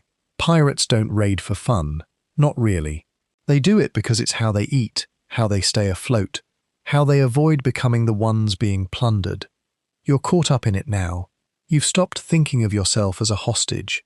Somewhere along the line, you became part of the hunt. This new ship sees you early. The Jolly Roger goes up, but they don't stop. Instead, they start turning, running. That's the worst-case scenario. Chasing a ship means time risk. They might get away, or they might lead you into a trap. Either way, the crew doesn't hesitate. Sails are tightened, wind is aged, orders barked. Your ship surges forward with groans and snaps like it knows this dance too well. The chase lasts hours, sun blazing, sweat pouring, every crew member pulling ropes, adjusting angles, navigating every gust like it's life or death. Which, fun fact it is. You lean over the rail at one point, watching the sea whip past in streaks of white and blue. That's when you hear it, the distant boom of cannon fire. They're not waiting for boarding this time. They want to scare you off. You don't scare that easily anymore. Your ship returns fire, but the Rangers pour. The cannonballs splash into the water, geysers of salt and noise. Eventually, the enemy gets close enough to see the whites of their eyes, panic wide, darting. It's another merchant vessel, poorly armed, desperate, and this time they fight. The boarding is less chaos and more bloodbath. They know they're cornered. You know they've got cargo worth protecting. You lose count of the bodies, the screams, the brutal clang of iron. You're shoved, slashed, nearly thrown off the deck. You retaliate with the same ugly instinct that saved you last time, and when it's over, you're alive again, panting, numb, hands sticky with someone else's blood. The cargo hold of the merchant ship smells better than anything you've experienced in weeks. Spices, molasses, even a barrel of lemons. Honest to God, lemons. The crew cheers. It's not gold, but it's survival. It's enough to buy another few weeks of not starving, not mutinying. Your quartermaster smiles with his teeth what's left of them and mutters something about a good haul.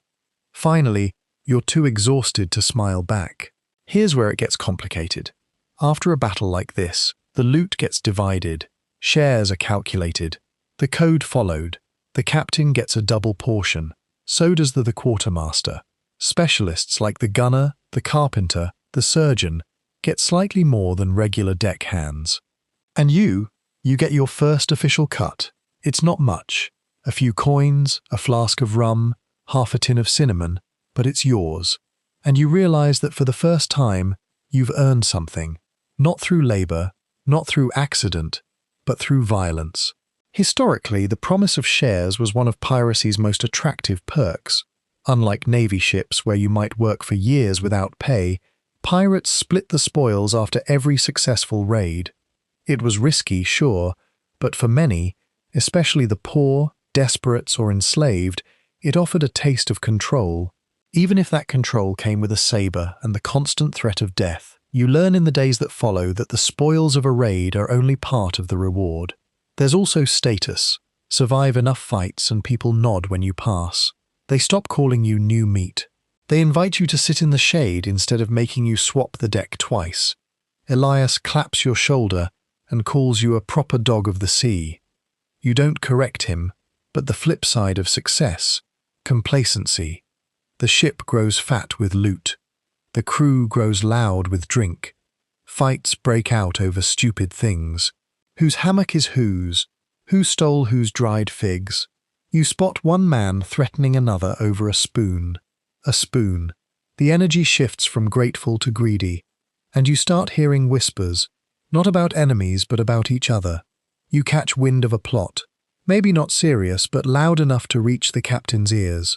The group thinking they deserve a larger cut, that the captain's holding back. You don't get involved, but you start sleeping with your blade a little closer. Because the worst fights on a pirate ship don't happen between enemies. They happen between brothers. This is the rotten core of piracy. It's not just the fear of the navy or of drowning. It's the knowledge that even in victory, you're never safe. You sail with killers. And trust is always conditional. If the gold runs low, if the food spoils, if the next ship escapes, you might be the next one with a blade between the ribs. And yet, you don't leave. Not that you could. But even if you could jump ship right now, you wouldn't. You're in too deep. You've tasted what it means to win something with your own two hands, even if those hands are stained. You've seen the faces of the men who called you useless. Now nod in respect. You've held treasure and felt that strange hot satisfaction in your chest that says, "I earned this." You don't know what that says about you. Here's an eerie fringe fact for you. Some pirates used to keep mementos from raids, not loot. Something weirder. A splinter from a sunken ship. A gold tooth pulled from an enemy. One guy supposedly carried a cork from the rum cask that cracked during his first boarding, calling it his lucky plug. You find yourself looking at the hilt of your sword, wondering if this is now your memento, if this stained, chipped blade means something now. If you mean something now. That night there's a feast of sorts. Spices from the raid are dumped into a massive pot of stew. Someone plays a battered fiddle. The crew drinks, laughs, howls. You sit on a barrel staring at your tin of cinnamon, debating whether to trade it for a dry pair of socks. You don't. You clutch it like a medal. You survived another raid. You made a little profit. You didn't get stabbed. You even got to eat something that didn't taste like barnacles. You should be proud, but all you feel is tired. You wake to shouting, but it's not the usual kind. No drunken brawl, no barking orders from the captain, no gaggle of grog-soaked idiots arguing over dice. This shouting is sharper, colder, low, urgent tones passed around the deck like poison. You pull yourself up from your hammock, bones still sore from the last raid, and catch the word that always means trouble, mutiny. It's whispered at first, then louder, more confidently. You hear it from Brody, who usually talks to his belt buckle. You hear it from rat-faced Pete, who hasn't bathed in living memory. Even Elias gives you a look, tight-lipped and tired, that says something's happening. You already know the rule. When people start going hungry or think the loot's being unevenly split, the knives come out, not for the enemy but for each other. The current captain, Boone, a man built like a tank with a voice like thunder, has led a dozen successful raids. But that doesn't matter now. Word is he skimmed off the top of the last haul, kept a few coins tucked away for himself, maybe took a barrel of rum nobody noticed. Maybe the thing is he should have noticed someone would notice. Pirates don't forgive thievery, especially not from their own. The quartermaster Grim Harrow isn't helping. He's supposed to be the balance, the voice of the crew, the guy who keeps the captain honest. But lately he's been less voice and more whisper. Rumor says he's in on the theft or worse, planning a betrayal of his own. Whether it's true doesn't matter. Once the seed's planted, it spreads. And on a pirate ship, trust is worth less than dry socks. Historically, mutinies weren't rare in pirate life. You might think pirates were all about chaos and anarchy, but in truth, their ships ran on a delicate, violent democracy. If the captain lost the confidence of the crew, he could be voted out or thrown overboard. Sometimes they just marooned him on the nearest spit of sand with a bottle and a single bullet. Other times they let the sea decide. Boone might be next. You don't want to pick a side. Not because you're noble, you're just tired. But staying neutral on a ship where everyone is armed is like swimming with sharks and hoping that they respect your boundaries.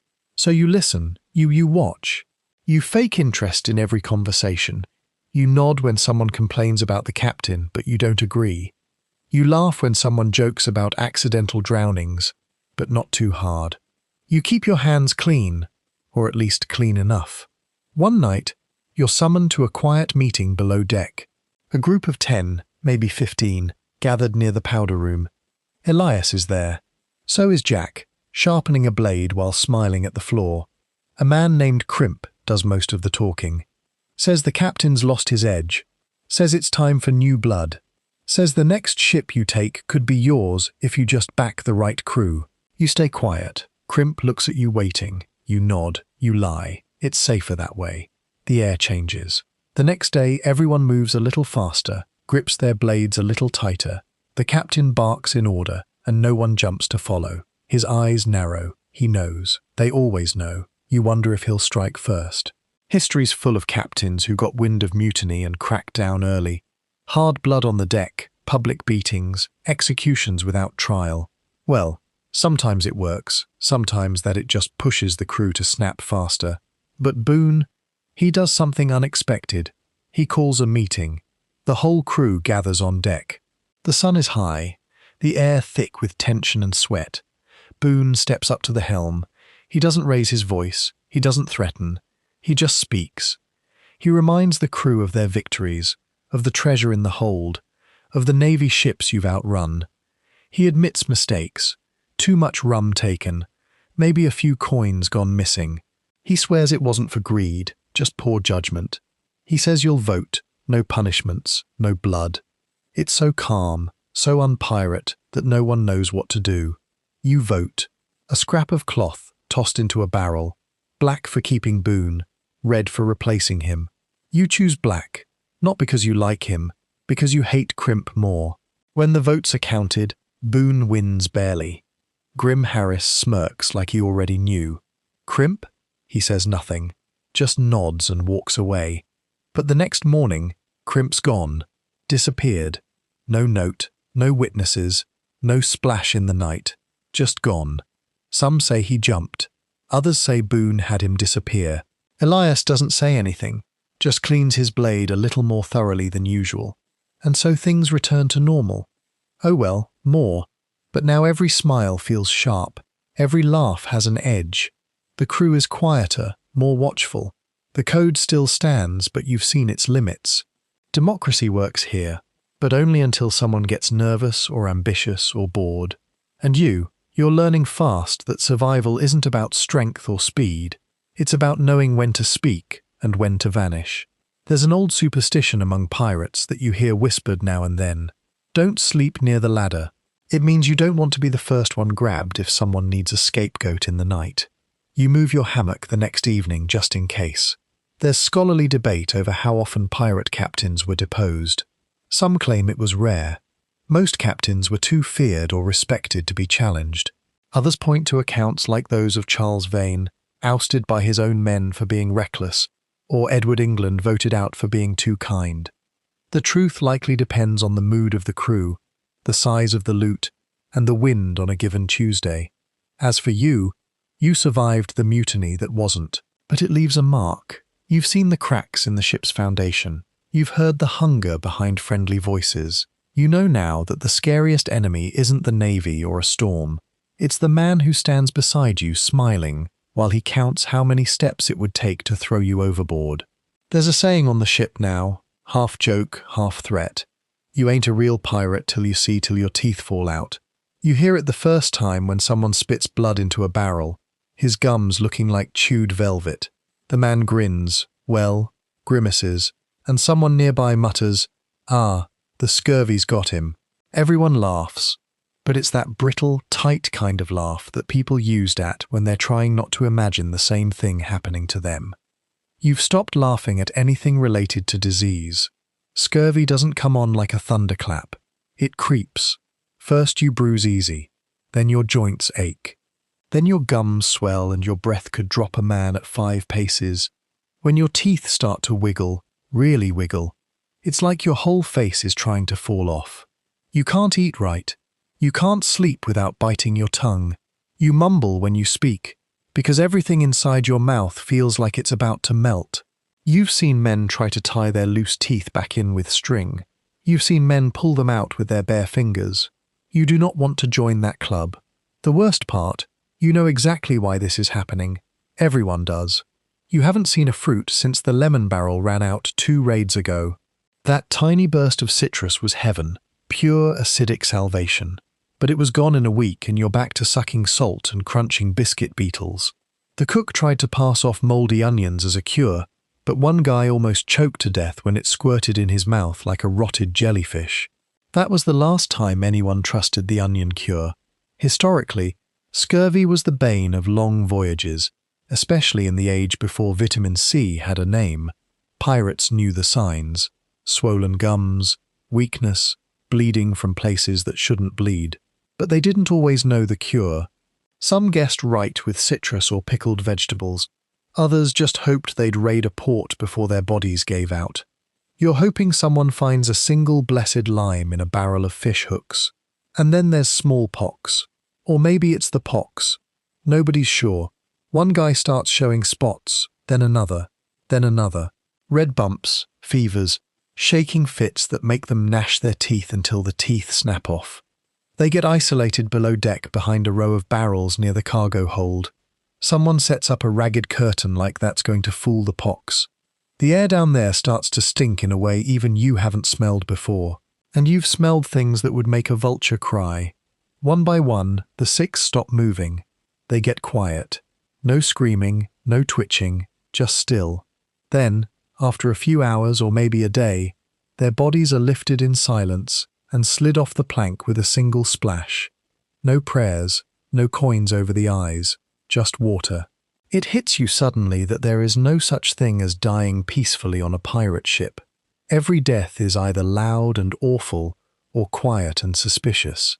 You can't get sick without someone eyeing you like you're contagious, like you might be the next reason they die. And if you are sick, you better hide it. A cough gets you side-eyed, a nosebleed gets you whispers, a bad fever, that's a rope around your ankle, and a splash before nightfall. One night, you wake up drenched in sweat. Your skin's burning, your legs ache, and your stomach is tight, like someone's wounded up with a winch. You panic. You sick? Is it the pox? The scurvy? Something's worse. You stumble to the deck, gasp in the night air, and retch over the side. A shadow passes behind you. No one says anything. That silence is worse than yelling. You don't know if you are being watched or measured. You start chewing on whatever you can find. Dried seaweed to a bitter bit of root someone insists is medicinal. Even the white, tasteless pulp from the bottom of an old barrel. Anything to keep your teeth in your head. You've started dreaming about oranges. Not treasure, not gold, just a stupid, fat, juicy orange. You want to bite into it and let the juice run down your chin. You want the acid to sting your gums. You'd trade your hammock for one slice. Hell, you'd trade your sword. And then one day, by some miracle, the captain announces you're stopping at a hidden cove to resupply. Not a port too risky, but a place known for fruit trees and fresh water. The crew cheers like children. You've never seen the grown men cry over a pineapple before. You see it now. As you approach the shore, the smell hits you first. Green. That leafy, humid scent of plants not yet rotted or salted. The crew practically sprints onto land.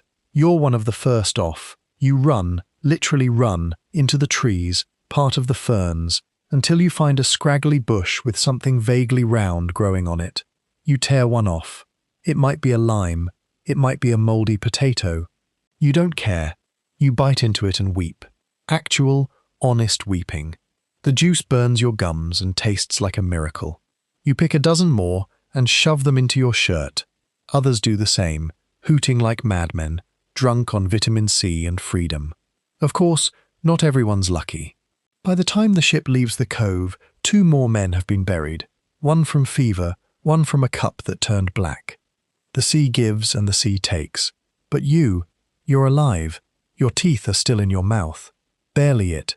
Here's a curious fringe fact. Some pirates believe that the pox was a curse passed by sirens. Sea spirits punishing men for plundering sacred waters. Sounds ridiculous until you see someone covered in sores, babbling nonsense, and you swear you hear something whispering in the waves. You shake it off. But that night, you sleep with your back to the hull, ears covered. There's still debate among historians about how often pirates suffered from disease compared to other sailors. Some argue they had better access to shore, so they were healthier. Others claim the lack of routine medical care and wildlife styles made things worse. Either way, one thing's for sure. A pirate ship was a floating petri dish. You might survive the navy, survive battle, survive storms, and still be taken down by a rotten tooth. And so, every morning now, you check your gums. You run your tongue along your teeth, count them like treasure. You watch the spots on your skin. You sniff the air, always listening for the telltale rattle of someone too sick to hide it. You tell yourself you're okay, that you're lucky, that you've got time, but you don't say it out loud, and you don't want the sea to hear you. You always thought the Jolly Roger meant fun, Black flag, skull and crossbones, maybe a little yo-ho, and a parrot squawking for comic relief, something from a storybook. But now, standing at the base of the mast, watching that ragged flag snap in the wind like a dare, you realize the truth. The Jolly Roger is not a joke. It's not a costume or a fashion statement. It's a threat, a warning, a confession. It says, we are monsters, and we're proud of it. The day starts clear, the sky a perfect dome of blue. You're trimming sail thinking maybe, just maybe, you'll get through 24 hours without vomit, fire, or death. Then the lookout calls it. Sails on the horizon. You expect the usual scramble, the whooping, the rush. But something's different. The captain doesn't order you to hide, doesn't tell you to hold fire or sneak up quiet. He grins and says, run up the flag. You do it. You haul the rope and the Jolly Roger unfurls. Not the one you're used to either. Not the cartoony skull. This one's got a skeleton holding an hourglass and a spear standing over a bleeding heart. It's terrifying. Even the paint is uneven, like someone carved it with their own fingernails in a fit of rage. And you realize this is a specific message. This one says, surrender now or die screaming. That's the point of pirate flags. Every symbol has the meaning. Some signal mercy, others promise torture. Historical pirates use dozens of different flags. Hourglasses for time's running out. Spears for we like violence. Bleeding heart you for. We enjoy watching you suffer. And the black background that meant you might live if you surrender. Red meant no survivors. This flag is black, but there's a red smear across the skeleton's face that might just be old blood. The merchant ship you're pursuing sees it. You can tell by how they start turning, how their sails catch more wind. They're running. Your captain loves that. Says it makes the chase sweeter. The crew cheers like they're at a sporting event, not about to commit felony murder at sea. You stand back, clutching the rigging, trying not to look seasick or scared or both. And here's the nasty twist. The flag isn't just for them. It's also for you. A reminder, a contract. You sail under that thing. You agree to what it stands for. You become the monster. You're no longer someone who is forced aboard. You're not a victim anymore. You're part of the message. That shakes you more than the chase. When the ship's finally closed, the captain has the flag lowered halfway. You think it's a mistake until Eyeless tells you that's part of the show. Half-masked means we're mourning, he says. Usually for you, sure enough, the merchant ship slows. You see people waving a white cloth. They are surrendering. No one cheers. Not yet. You board with the others. The crew of the merchant vessel is lined up, shaking, eyes wide. Some have weapons, but they drop them quick. There's no fight in them. They've seen the flag, they know what it means. And still, just to make a point, the captain selects one man and has him dragged forward. We fly death, he says. So, we have to mean it. The man is stabbed, slow and deliberate. Not killed, not yet. Just enough to show everyone else what's waiting if they don't behave. Blood splashes the deck. A few people weep. A child clings to her mother. You don't breathe. You don't move. You don't speak. Then, and only then, does the captain let the looting begin? Later, you ask Elias why the show, why the flag, why the need to terrify. Fear, he says, is faster than gunpowder. If they're scared enough, they don't fight. No fighting means no blood, no damage. Clean job, clean loot. He pauses. And sometimes we just like the fear. You wonder if he means we or they. You hope it's they. Here's a quirky fact you won't find in children's books. Pirate flags were often customized on the fly. Some were sewn from old sails, others painted with tar, pig's blood, or red wine. There's one story of a pirate who nailed his enemy's ears to a flag and hoisted it just to see if it flapped right. Nobody remembers his name, but everyone remembers the flag. Some ships even carried multiple banners to swap out depending on their mood. There's some scholarly disagreement over how widely used the Jolly Roger really was. The image of the skull and crossbones is so iconic, it feels universal. But some historians argue most pirate ships either use plain red or black flags or no flag at all until the last second. The Jolly Roger, in all its stylized glory, might be more myth than fact. Doesn't really matter to you now. You saw one today, and it changed things. The merchant ship is stripped clean. Crates of cloth, tobacco, a few chests of silver. One passenger, a girl with red hair and a sword at her side, is invited to join the crew. She declines politely. The captain smiles, says he likes her fire. She's allowed to leave, and you don't ask what would have happened if she'd said yes. You return to your ship. The flag is still up, tattered now, the wind chewing at the corners. You stare at it as the sun goes down, thinking about what it's become. Not a banner, a confession, a dare, a mask you wear so long you forget your real face. That night, someone paints a new symbol on one of the sails, a crude skull with burning eyes. You ask who did it, no one answers, no one has to. It's just the ship announcing what it is now and what you are too. You lie in your hammock, eyes open, the flag burned into your mind. You wonder what would have happened if the merchant crew had fought back. You wonder what kind of person you've become that you didn't stop the stabbing. You wonder if the Jolly Roger is flying inside your chest now, waving silently behind your ribs. Because here's the truth. The flag is more than fabric. It's a line. And you're on the wrong side of it now. There's a sound that always makes your stomach twist, no matter how long you've been at sea. It's not cannon fire, not even the cushing of splintering wood. It's quieter than that. It's the creak of rope being pulled tight. The kind that loops around wrists or ankles or a man's throat is the prelude to punishment. You hear it now, echoing through the stillness of the afternoon, and the hairs on your neck rise like sails in a squall. Someone's broken the code again. This time it's simple. Theft. One of the newer crew, barely more than a boy, was caught trying to sneak a silver ring into his boot. It wasn't even a valuable one, just a little band from the last raid, probably worthless. But the captain made the rules clear. Loot gets divided fairly. Anyone caught skimming, that's mutiny in miniature. And mutiny, even in its mildest form, gets met with pain. They tie him to the mast. He doesn't struggle. Maybe he knows that struggling just makes it worse. Maybe he's too scared to move. His shirt is torn off, his back pale and trembling. The boatswain steps forward with the whip, an old knotted thing with bits of shell and wire woven into the strands. It's not meant for correction. It's meant for damage. You've never heard a whip break the air before. It whistles first like a snake hissing through the dark, and cracks with a sound like bones snapping. The boy screams. The crew doesn't blink. Another lash. More blood. By the third, he's sobbing. By the fifth, he's quiet. Just breathing raggedly. Eyes wide and distant. Mouth moving like he's praying or cursing or both.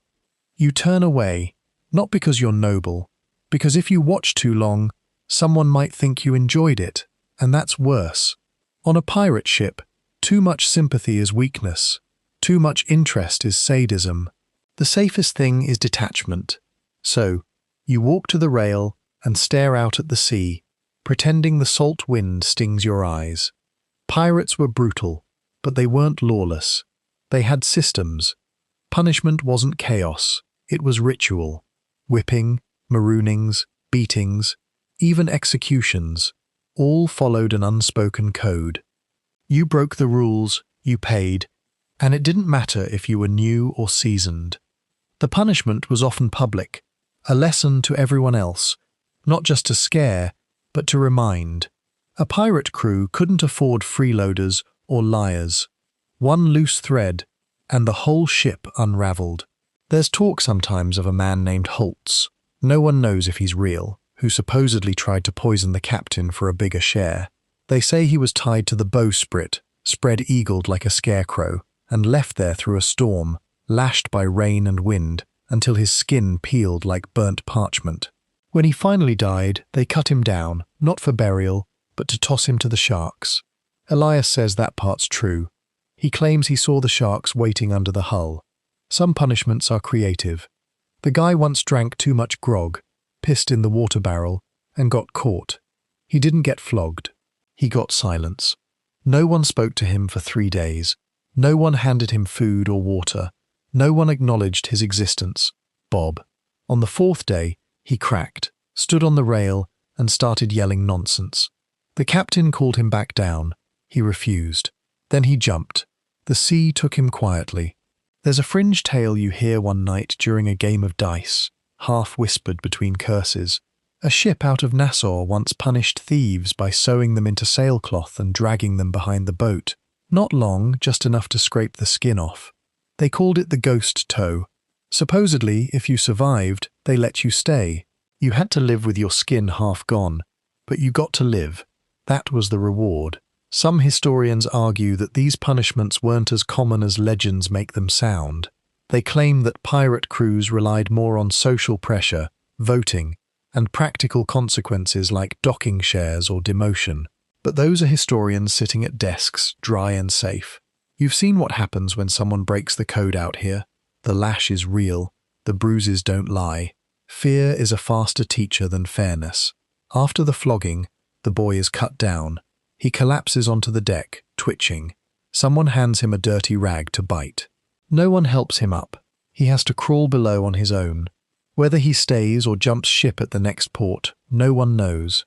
What matters is that everyone saw what happens when the rules get bent. The crew moves on. Lunch is served. Someone starts humming a sea shanty, like the mast wasn't just dripping blood 5 minutes ago. You clean your blade that evening, even though it hasn't seen use today. You do it because it's something to focus on, something mechanical. One stroke, then another. Elias sits nearby, quiet as ever, running his fingers over the grip of his pistol like it's a talisman. Neither of you speaks. You've learned by now that the worst wounds aren't always from battle. Sometimes they come from inside. Betrayals, whispers, quiet cruelty. There's no honor in watching someone bleed out for a ring. There is no pride in tying a man to a mast. But there's survival. And in pirate life, survival always wins. There's an eerie moment after nightfall. The ship rocks gently, moonlight slipping across the deck like spilled milk.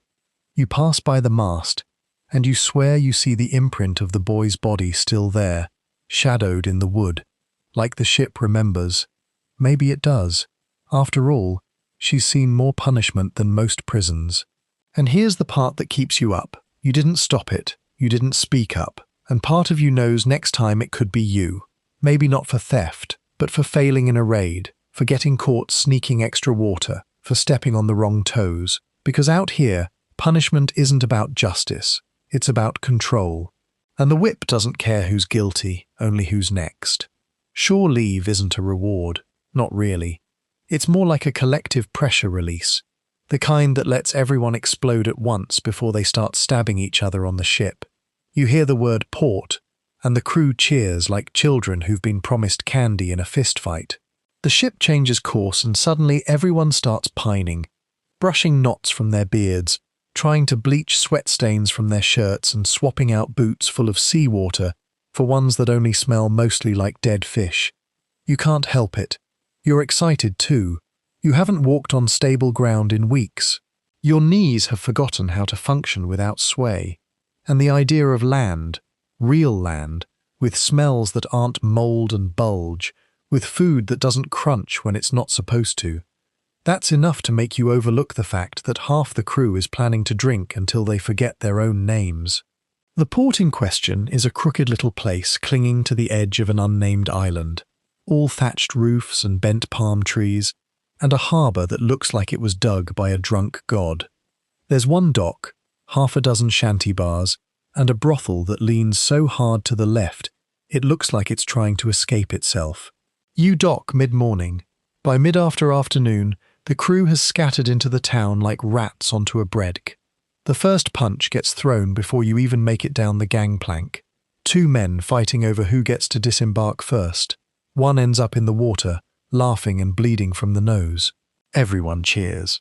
You step around them and follow Elias, who's already halfway down the dock, moving with the calm purpose of a man who knows exactly where he buried his last stash of emergency rum.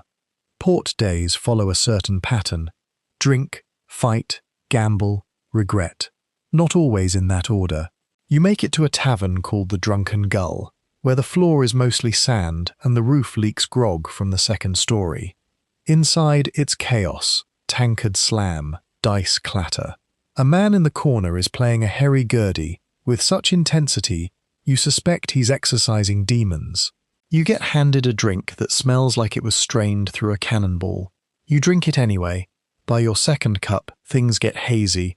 By your third, you've arm-wrestled a man twice your size and won purely by sneezing mid-match and distracting him. By your fourth, you've lost your boot in a dice game. Not the pair, just the left one. You don't even remember taking it off. Historically, pirate ports were melting pots of debauchery. Nassau, Port Royal, Tortuga, names whispered with equal parts dread and delight. They were places where pirate ships could resupply, unload stolen goods, and more importantly, let their crews go wild. Tavern owners welcomed them for the gold, locals tolerated them for the chaos. And the pirates, they came for everything the sea denied them: food, flesh, and forgetfulness. You stumble outside around dusk. The air smells like fire, sweat, and sweet tobacco. Somewhere nearby, someone is being serenaded very badly. A man runs past with no pants.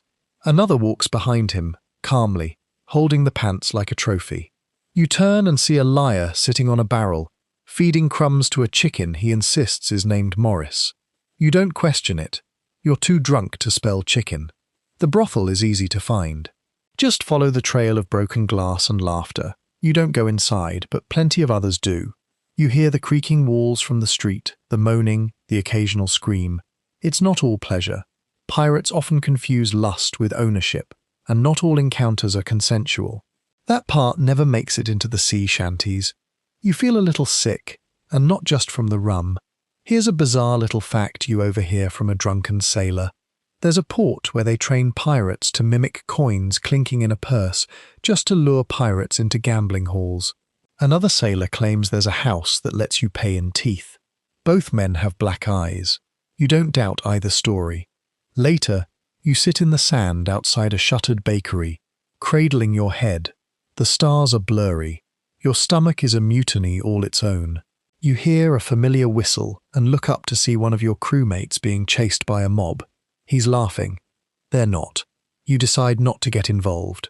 A lesson you've learned well. If it's not your blood, it's not your problem. As the night stretches on, the streets get quieter. Fewer shouts, more groans. You pass by a man asleep with a chicken on his chest and 2 gold coins balanced on his eyes. Not dead, just hopeful. Someone plays a sad tune on a fiddle, the notes rising into the night like ghosts. You sit beside a barrel and finally throw up everything you've eaten in 2 days. It feels like freedom. Scholars debate whether Schley was truly as wild as the legends say. Some argue the stories were exaggerated, tall tales passed around to make pirates seem more fearsome or more fun. Others point to official records from governors and merchants that describe drunken mobs, fires, and even full-blown riots. From where you're sitting, wiping your mouth with a sleeve that smells like fish and blood, it all feels pretty accurate. You wake the next morning on the deck of the ship. You don't remember getting there. Elias is next to you holding Morris in his lap. You bought him, he says. Dead Pan said you wanted a conversation partner. Morris squawks and immediately poops on your leg. You nod, accepting your fate. The crew trickles back throughout the day, limping, groaning, bragging. One man's missing a finger. Another has a new tattoo that says freedom in backward letters. The captain counts heads, nods once, and says, set sail. No one asks where. No one questions the decision. Shore leave is over, the sea calls. You haul lines with shaking hands and a pounding skull, knowing you won't see land again for weeks, maybe months. As the port fades behind you, someone starts singing. It's a slow song, not a cheerful one. A tune about death and salt and lost gold. The crew joins in. You hum along, even though your throat feels raw. Morris flaps his wings and settles on a barrel. You're back at sea, and somehow, despite the bruises and the hangover and the suspicious pain in your right knee, you already miss land. Treasure. That's the word that got you here, right? Not freedom, not rebellion, not life on your own terms. Treasure.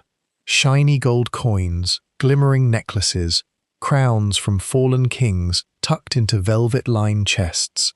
Every tale you ever heard growing up dangled that word in front of your face, like bait on a hook. But now, after months aboard this cursed ship, after blood and bruises and chewing your own sleeve to stop your teeth from chattering through storms, you've realized a brutal truth. There is no treasure, not the kind you imagined. Anyway, you're in the hold right now, helping a liar sort through your latest haul, the big score. The sugar bark seized 3 days ago after a decent chase and an unimpressive fight. No one died, at least not on your side. And what did you risk your life for? Crates, endless crates of sugar, molasses, cotton, tobacco, a warehouse on water. You dig through one crate looking for coins. Instead, your fingers sink into sacks of raw sugar so fine it clings to your sweat like flour. Sweet, yes. Worth dying for? Definitely not. But the quartermaster is grinning. He's practically dancing among the barrels because this apparently is real treasure. Sugar fetches a high price at the right port. Tobacco, too. And cloth, especially if it's still dry, can be flipped for more rum and gunpowder than a pile of coins. You just stare at the sticky mess pooling in your boots and wonder what the hell you're doing with your life. Elias claps your shoulder. What? You wanted gold? He asks. This is gold, friend. White gold. Sweet gold. Gold you can eat. You resist the urge to throw a sugar sack at him. Historically, pirates rarely found the fabled chests of Spanish loons and cursed jewels that stories like to go on about. Most of the time, the loot was more practical.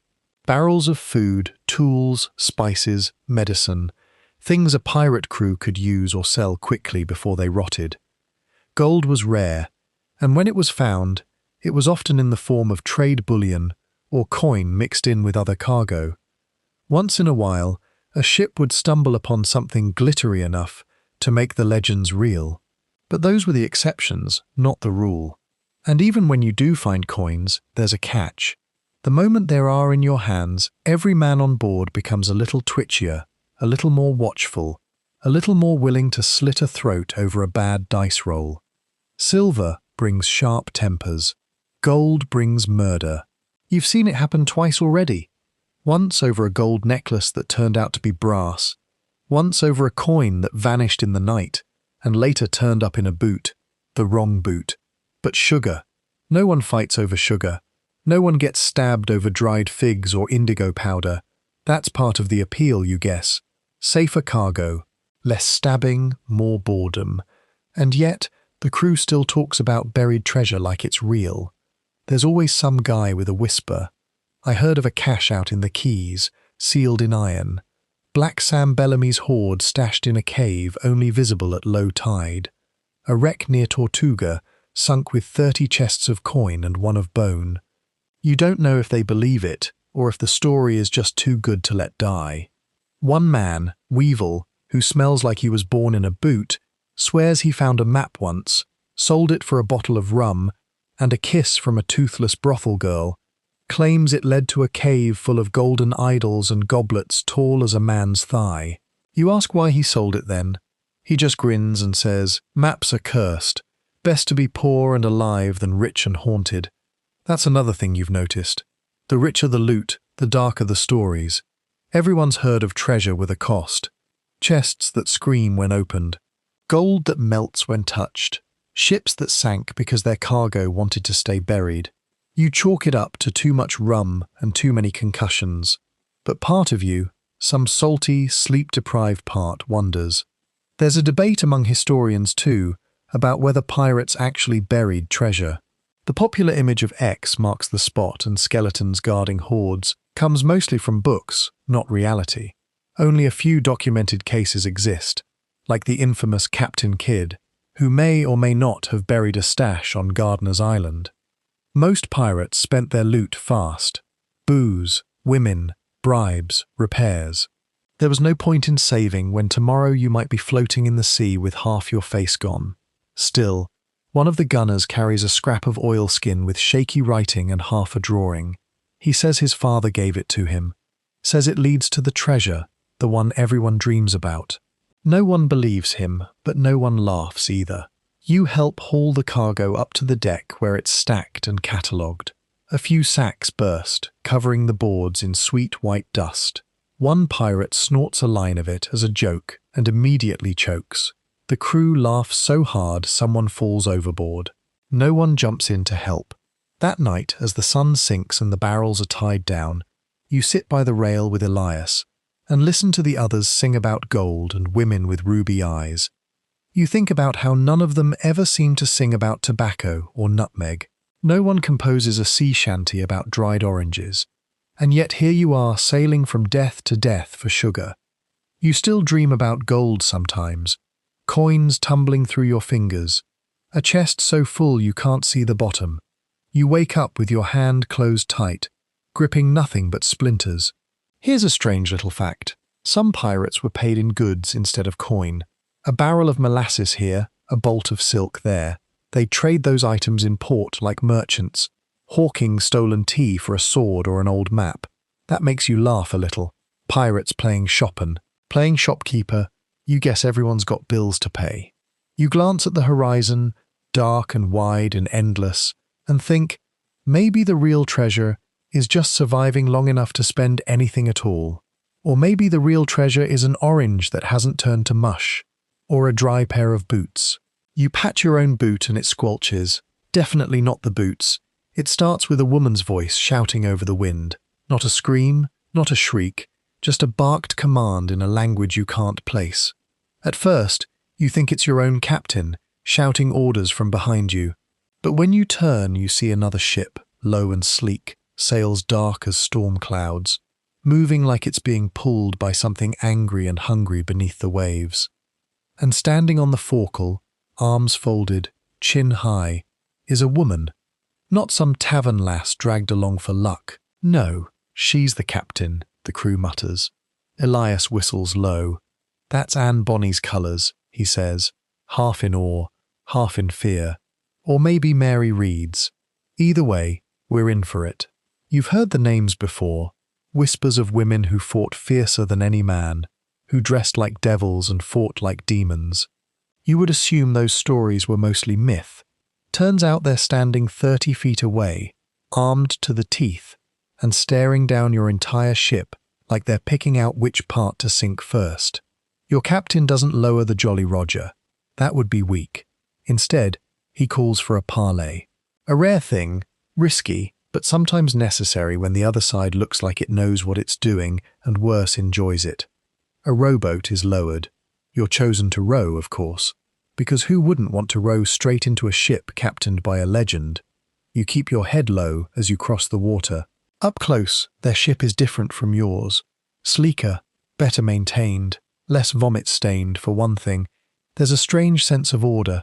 The ropes are clean, the deck is scrubbed, and the crew, mostly women, not all, but a lot, some with swords longer than your leg.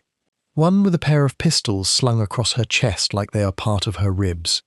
You're ushered aboard and brought before the captain. Her name's not Anne or Mary. She tells you to call her Maud, just Mauda. Her eyes are bright green and colder than seawater on a winter morning. Her hat is huge, ridiculously huge. You wonder if she wears it to keep the sky from falling on her. The parley is short, efficient. She wants part of your last haul. She knows what you took. She knows where you took it from. She even knows how many barrels of molasses you brought aboard. No one asks how. Spies, probably. Or informants in port. Doesn't matter. She offers a split, 50-50, or she takes all of it by force. Your captain wisely accepts. He knows a losing hand when he sees one. And from the twitch of Moore's fingers near her pistol, he knows she'd enjoy making him regret saying no. The deal is struck. No shots fired. No blood spilled. That's rarer than buried gold. Back on your ship, the mood is mixed. Some are angry at the split, others relieved. You, though, you're fascinated because you'd assumed this was a man's world, a brute world, a place where women only existed as myths or victims or background noise. But that's not the full truth. You've just met one of the exceptions, and out here, exceptions make the rules. Historically, female pirates were rare, but very real. Anne Bonny and Mary Read were the most infamous, both known for dressing as men in battle, wielding pistols, and reportedly fighting harder than anyone else aboard.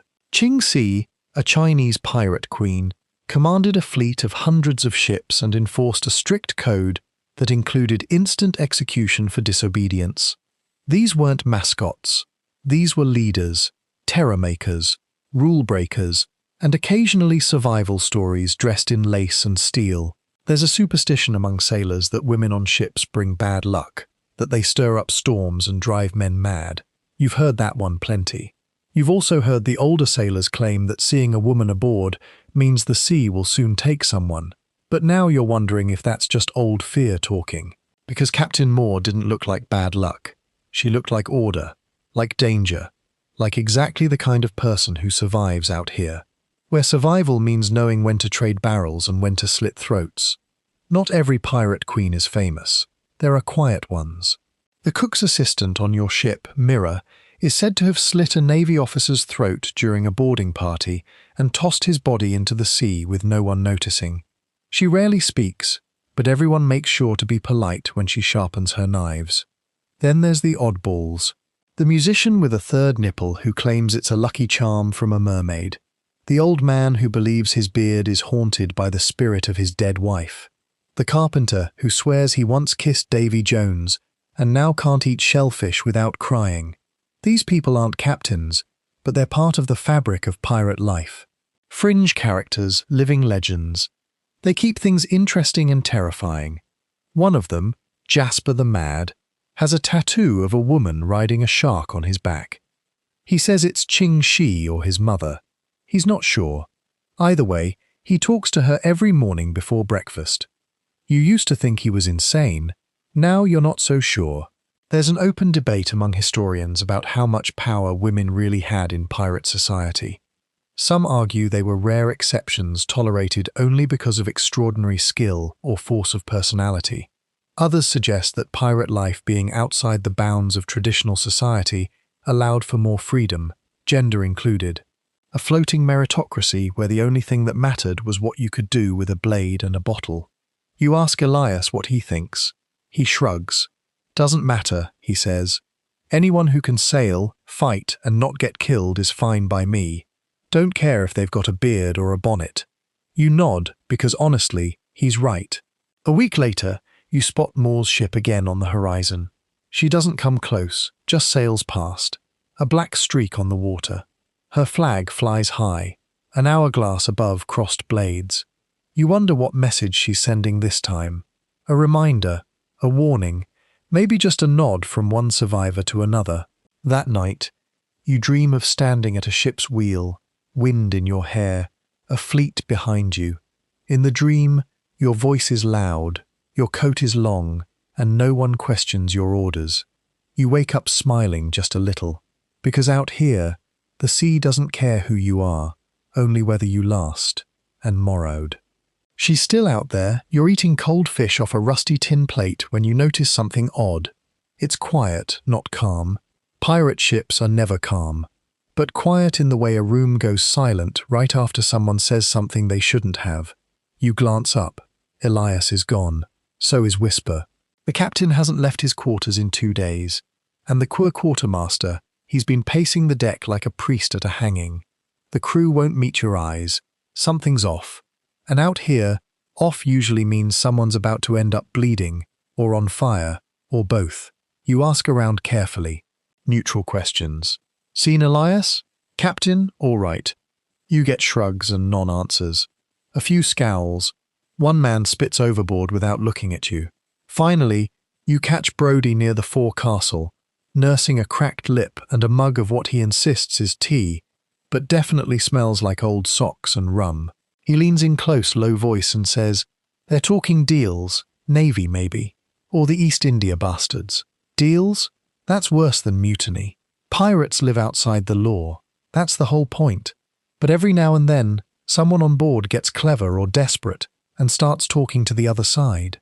Maybe they offer up intel in exchange for gold. Maybe they sell out old allies to buy a pardon. Either way, it's treason. And treason doesn't go unnoticed for long. Turns out Whisper, who's been with the ship longer than you, disappeared during the last port call. No one saw him leave. No note, no fight, just gone. But someone found a sealed envelope in his hammock. Nothing written on the outside. Inside, a list of names. Yours is on it. So is Elias's. So is Brody's. The implication is clear. Someone is keeping tabs, selling out the crew one name at a time. Your hands go cold. It could be nothing, a joke, a warning. Or it could mean that the next time you dock, someone's waiting with shackles and a gallows already built. The crew starts to fracture. People talk in corners now. Arguments bubble just beneath the surface. At night, hammocks are quieter, but not because people are sleeping. They're listening, watching. You keep your blade closer than ever and make a habit of sleeping with one eye half open. Elias finally returns one morning with a split lip and no explanation. You ask him where he went. He says, out. You don't press, but later he slips you a folded scrap of paper with a single line written in charcoal. Trust no one below deck. You ask no more questions after that. The captain emerges the next day, looking older than you remember. Eyes sunken, jaw set him. He orders a course change away from the usual trade lanes. That's when you know he's scared. Whatever Whisper was doing, whatever deal was struck, it's big enough to spook the man who once laughed while being shot at. The captain says nothing about the note, nothing about the list, but the sails are tightened, the guns cleaned, and no one leaves their post. Then you notice the ship following you. It's subtle at first, as just a dot on the horizon. A merchant vessel, maybe. Then it gets closer. Never gaining, never falling back. Just there. You sail left. It follows. You slow down. It slows too. Always out of cannon range. Always watching. Some say it's a Navy spy ship. Others say it's another pirate crew that knows about the list. A few whisper that it's Whisper himself, captaining a ghost ship with a hold full of your names and a crew of informants. That night, someone sets fire to the water barrels. That's when things truly fall apart. Fire on a ship is nightmare fuel. Even a small flame can become a floating funeral in minutes. Luckily, it's caught early. The flames are stomped out, but the barrel's gone, cracked, smoking, leaking into the planks. You'll survive maybe 3 days without fresh water. The captain demands names. No one answers, so he chooses one. A man named France, too slow to deny it, too drunk to fake innocence. He's tied to the mast, accused of sabotage. He cries, begs, says he knows nothing. It doesn't matter. He's not punished. He's executed. You watch the crew swing from paranoia to relief to guilt in under a minute. Here's a fringe fact for you. Some pirate crews employed informants on purpose. Ships needed eyes and ears, especially on long hauls when tempers flared. The informant wasn't always punished. They were often protected if they served the right master. Loyalty wasn't about morals. It was about survival. There's scholarly debate about whether pirates truly had organized spy networks among themselves, or whether betrayal was just part of the job description. Some records suggest pirates worked with local officials to tip off approaching Navy patrols. Others paint pirates as chaotic, isolated bands with no interest in long games. Your ship feels like both at once, wild and calculated, loyal and suspicious, a floating contradiction. You begin to suspect everyone, even Elias, even Brody.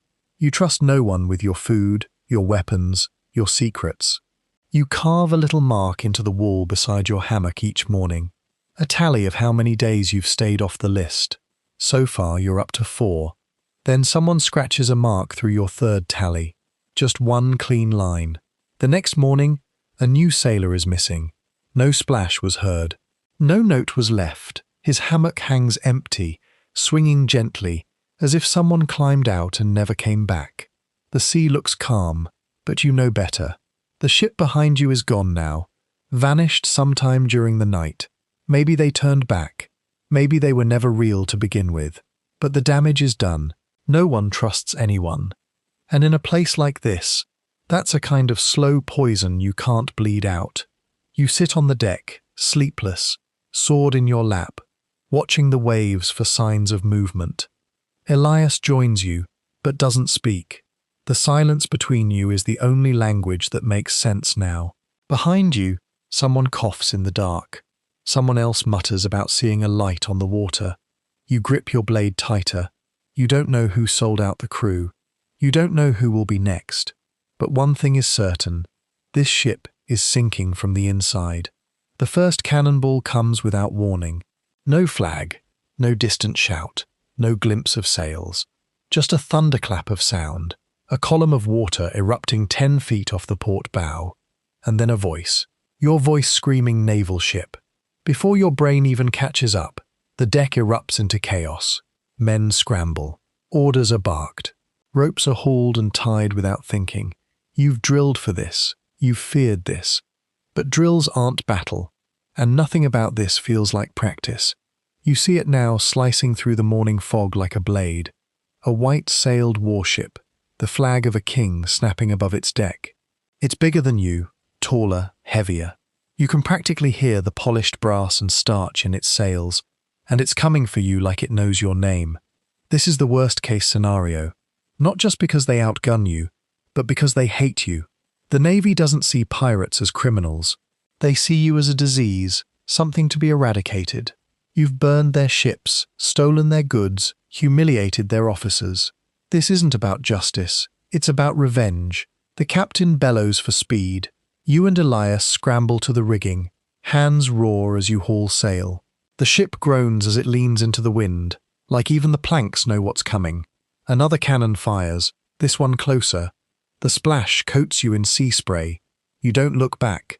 Looking back wastes time. Looking back gets you dead. But no matter how fast you move, the Navy is faster. Their hull cuts the water clean.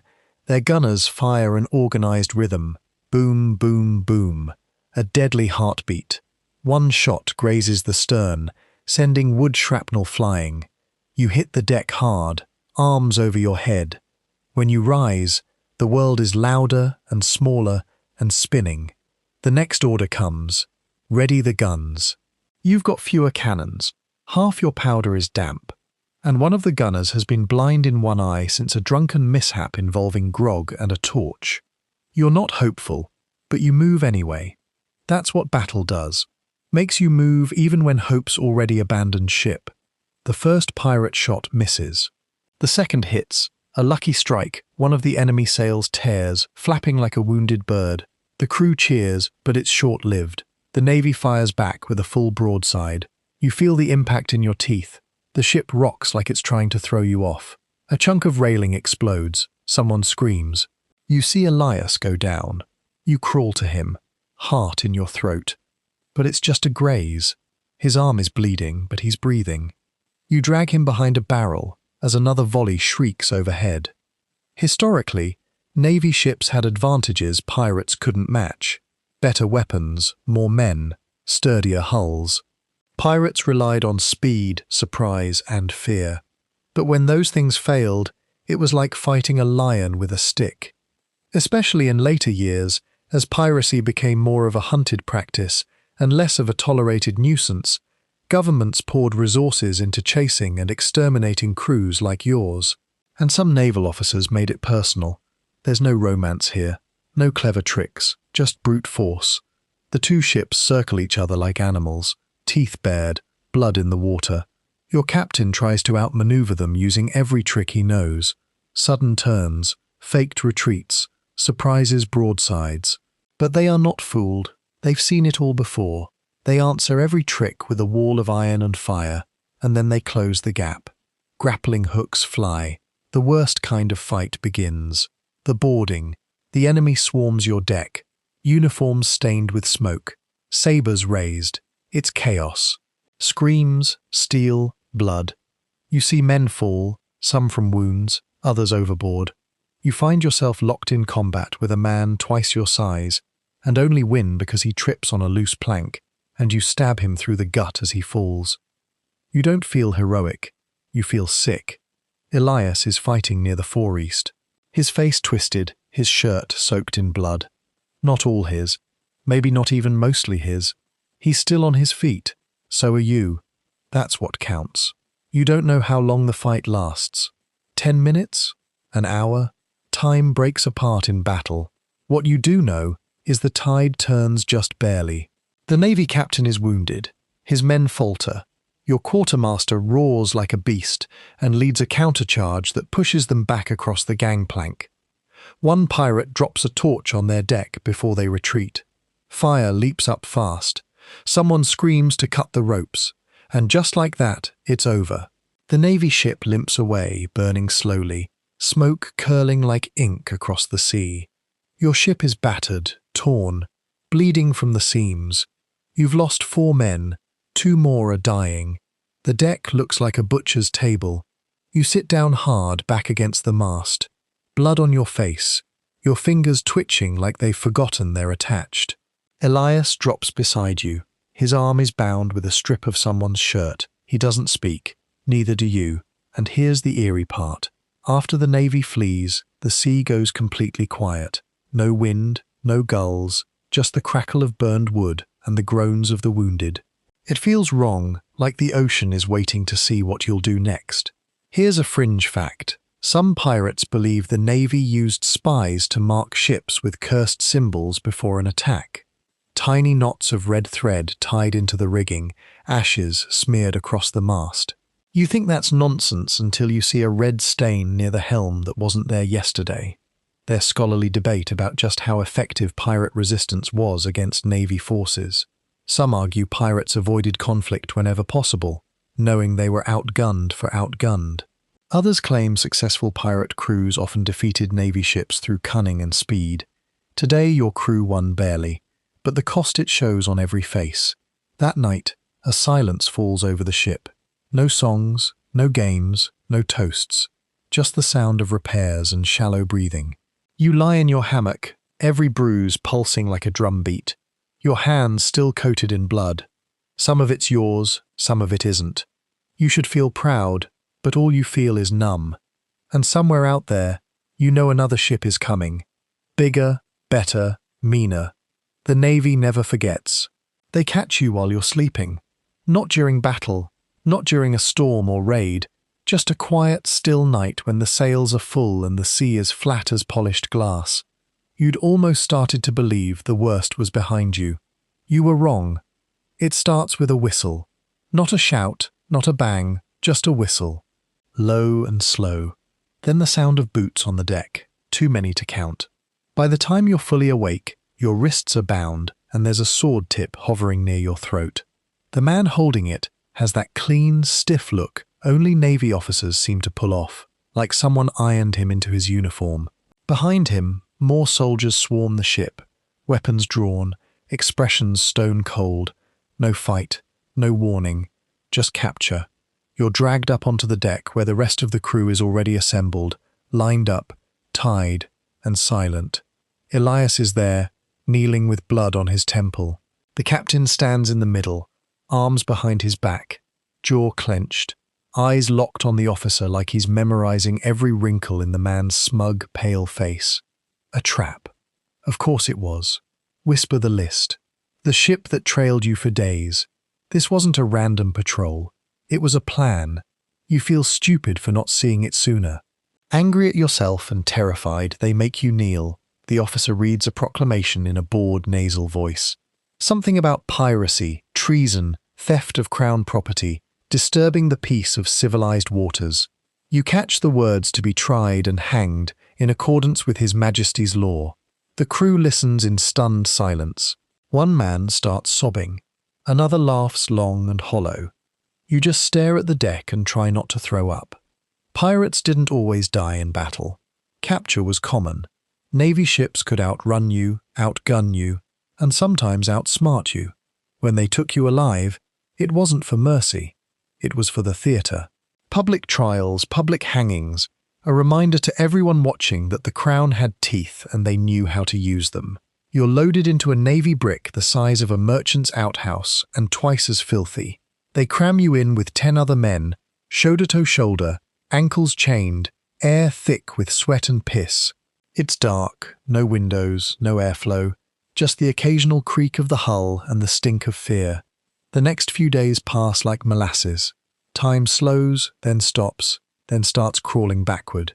You sleep in bursts, hunched over your knees.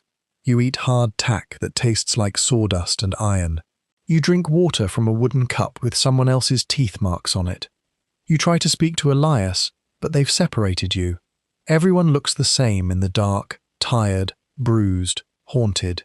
There's a rumour spreading. The Navy's taking you to Port Royal, the big one, gallows tall enough to be seen from the sea. They like to hang pirates in batches there. Makes for better crowds.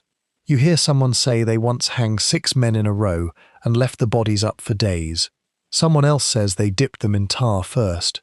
Keeps the birds away. You ask the man beside you how long the trip will take.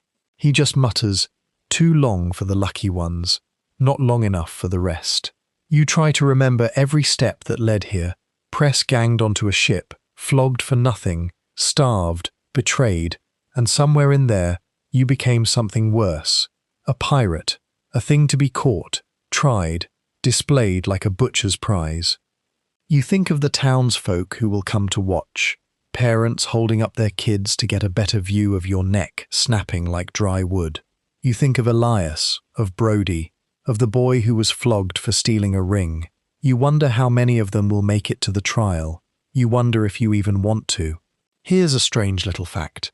Some pirates, when captured, confessed to crimes they hadn't committed, just to sound more impressive.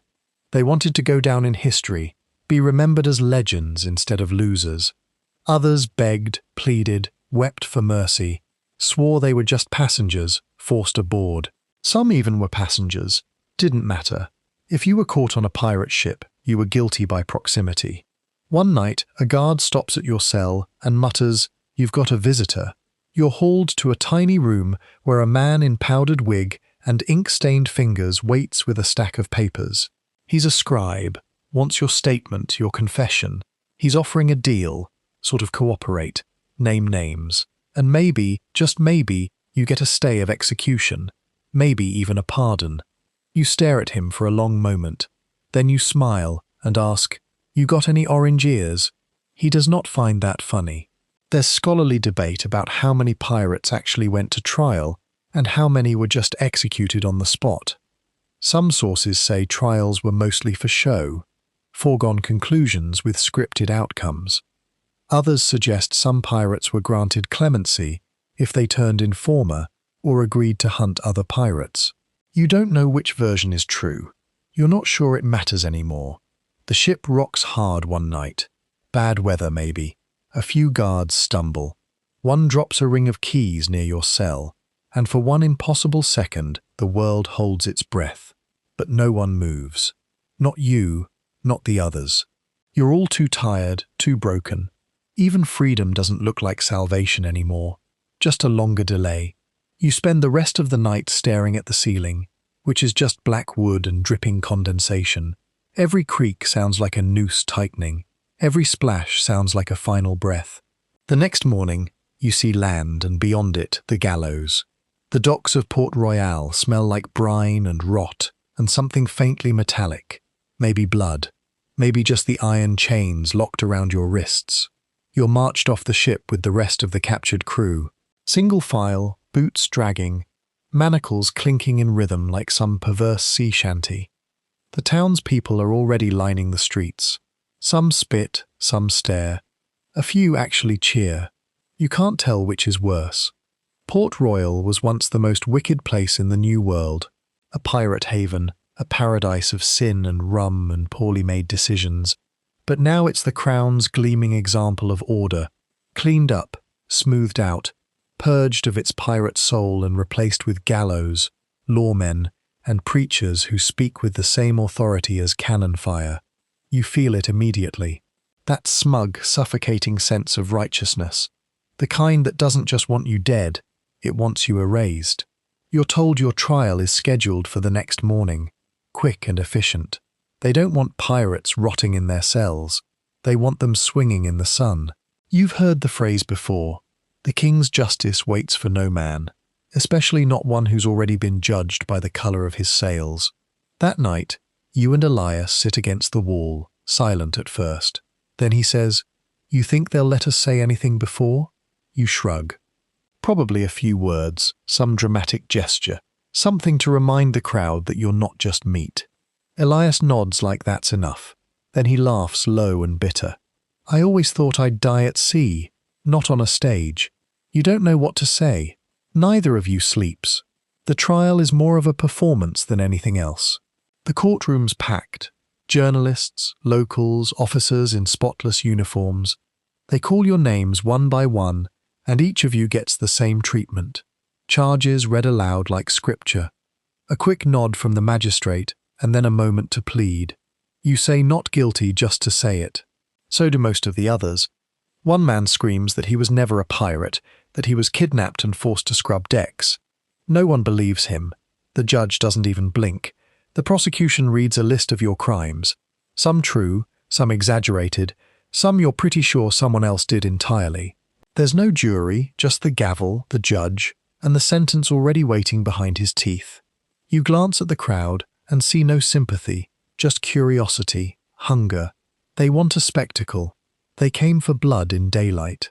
Historically, pirate trials were public events, part deterrent, part entertainment. Records show gallows packed with spectators, children eating sugared fruit as men swung. Sometimes, ministers were brought in to pray with the condemned. Other times, convicted pirates were forced to read pre-written confessions, rehearsed like actors before an execution. And then there were the rare few who used their final moment to curse the court, the crown, and everyone within earshot. Your sentence before noon, guilty of piracy, theft, assault on officers of the crown, and lawful seizure of cargo, and generally wicked behaviour unbecoming of a subject of His Majesty. The phrase makes you laugh. The guards don't. Execution is scheduled for the following morning. Fast, efficient, and publicly posted. You get one last meal. Bread, cheese, something pretending to be stew. Elias offers you half of his. You don't ask why. You just eat in silence, savouring every bite like it's worth more than gold. That night, a minister visits your cell, a small man with a huge book and watery eyes. He asks if you'd like to pray. Elias tells him to go bugger himself with a crucifix. The man leaves. You almost laugh again.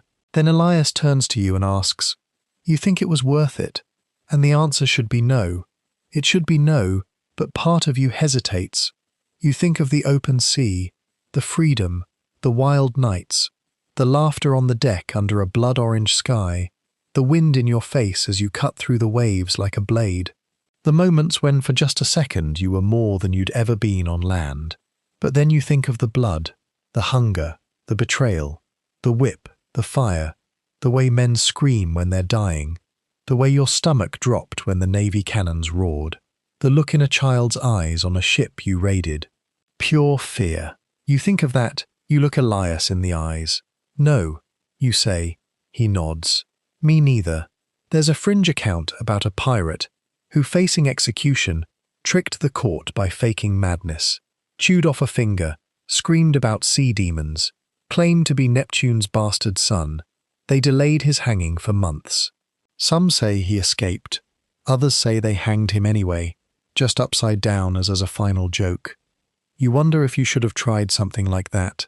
Too late now. And you don't sleep. Not because you're scared, though you are, but because you want to remember every second. You watch the moon drift through the bars. You listen to the wind. You count every breath like it matters. In the morning, they come with chains. They march you to the gallows in a line. People cheer, some boo. One woman throws a flower. You step onto the platform, and the rope is heavy around your neck. Scratchy, smells like damp rope and smoke. They ask if you want to speak. You look out at the crowd. You see children, sailors, officers, a man picking his teeth with a knife. You take a breath and say, "I was a fool, but I was free more than any of you here." Then you spit. The executioner doesn't wait. The trap door opens. You don't die. Or maybe you do for a second. It's hard to say. One moment there's rope around your throat, the crowd holding its collective breath, and the executioner's hand twitching toward the lever, like a man just dying to do his job. The next, chaos. The kind that doesn't start with a shout or a gunshot, but with a scream from the gallows crowd that turns into a wave of voices all shouting at once. Then comes the blast. Boom! Louder than any cannon you've ever heard. The gallows rocks. Dust fills the air. Something falls. Someone's yelling, "Fire!" And another voice is screaming, "Ambush!" Your eyes sting from the smoke. The rope loosens but doesn't fall. You're coughing, dizzy, still dangling, but your boots find a broken board. Just enough leverage to stay conscious. Then hands, familiar ones, grab your legs, cut the rope, drag you backward through the confusion. It's Elias. Blood running down one side of his face, shirt torn, eyes wild. "Come on," he yells, like you've just been asked to take a casual stroll and not flee your own execution. Around you, chaos blooms like rotten roses. The crowd is scattered, some running, some looting the corpses already down. A portion of the gallows has collapsed, probably the result of that first blast. Where there was once a stage, there's now shattered timber and twisted rope. You see a body still swinging from a half-broken beam, not moving, not lucky. You don't know how it happened. You don't stop to ask. Elias is pulling you through smoke and panic, and the guards are trying to regroup, but they can't see 5 feet ahead through the choking grey. Somewhere, a pistol cracks. A musket answers. Then a second explosion, smaller this time, but closer. Pirates. They came back, or some of them at least. Later, someone will claim it was Moore and her crew slipping into port under the cover of night. Another will swear it was a local smuggler ring bribed to raise hell as a distraction. One drunk ranting wildly in a tavern 2 weeks later will say the devil himself came up through the ground and tore the gallows down. You'll never know for sure. What matters is that you're running, bleeding, barely breathing, and somehow free. Elias drags you down alleyways you barely remember seeing on the way into town. You leap over barrels, duck through fences, push through stunned bystanders who drop baskets and curses in equal measure. A horse rears and bolts. A woman screams that the pirates are killing everyone. You try to shout back that you're not, at least not today, but your voice is gone, strangled by rope and smoke. Eventually, you reach a low building near the edge of the docks. Someone inside whistles, a bird call low and sharp, and the door opens. You tumble inside and collapse. You think you might pass out. Elias slaps your face lightly.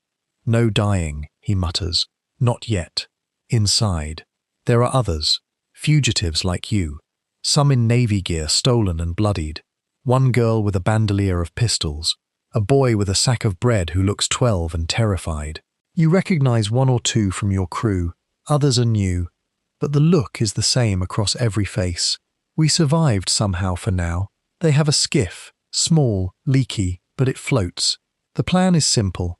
They'll wait until nightfall, slip out through the southern inlet, pray no one's watching. If you're caught, it's the noose again if you're lucky. More likely a musket to the gut in a slow bleed in the mud. And so you wait, and every minute feels like a year. Someone hands you water. You drink. It tastes like dirt and metal, but it's wet. Someone else gives you bread. You can't chew. Your throat's still raw. You just swallow and try not to gag. You finally ask Elias what happened. He shrugs. Saw an opening, took it, had help. That's all he says. Historically, escapes like this were rare, but not impossible. Port towns were messy places, guards corrupt, locals indifferent. If someone wanted to spring a pirate from the gallows, they had to move fast and dirty with more luck than skill. There are reports of bribed hangmen slipping knots loose, gunpowder stashes planted under scaffolds, even paid actors starting fights to cover a getaway. No 2 stories are ever quite the same, which only adds to the legend. Here's a weird little fringe fact.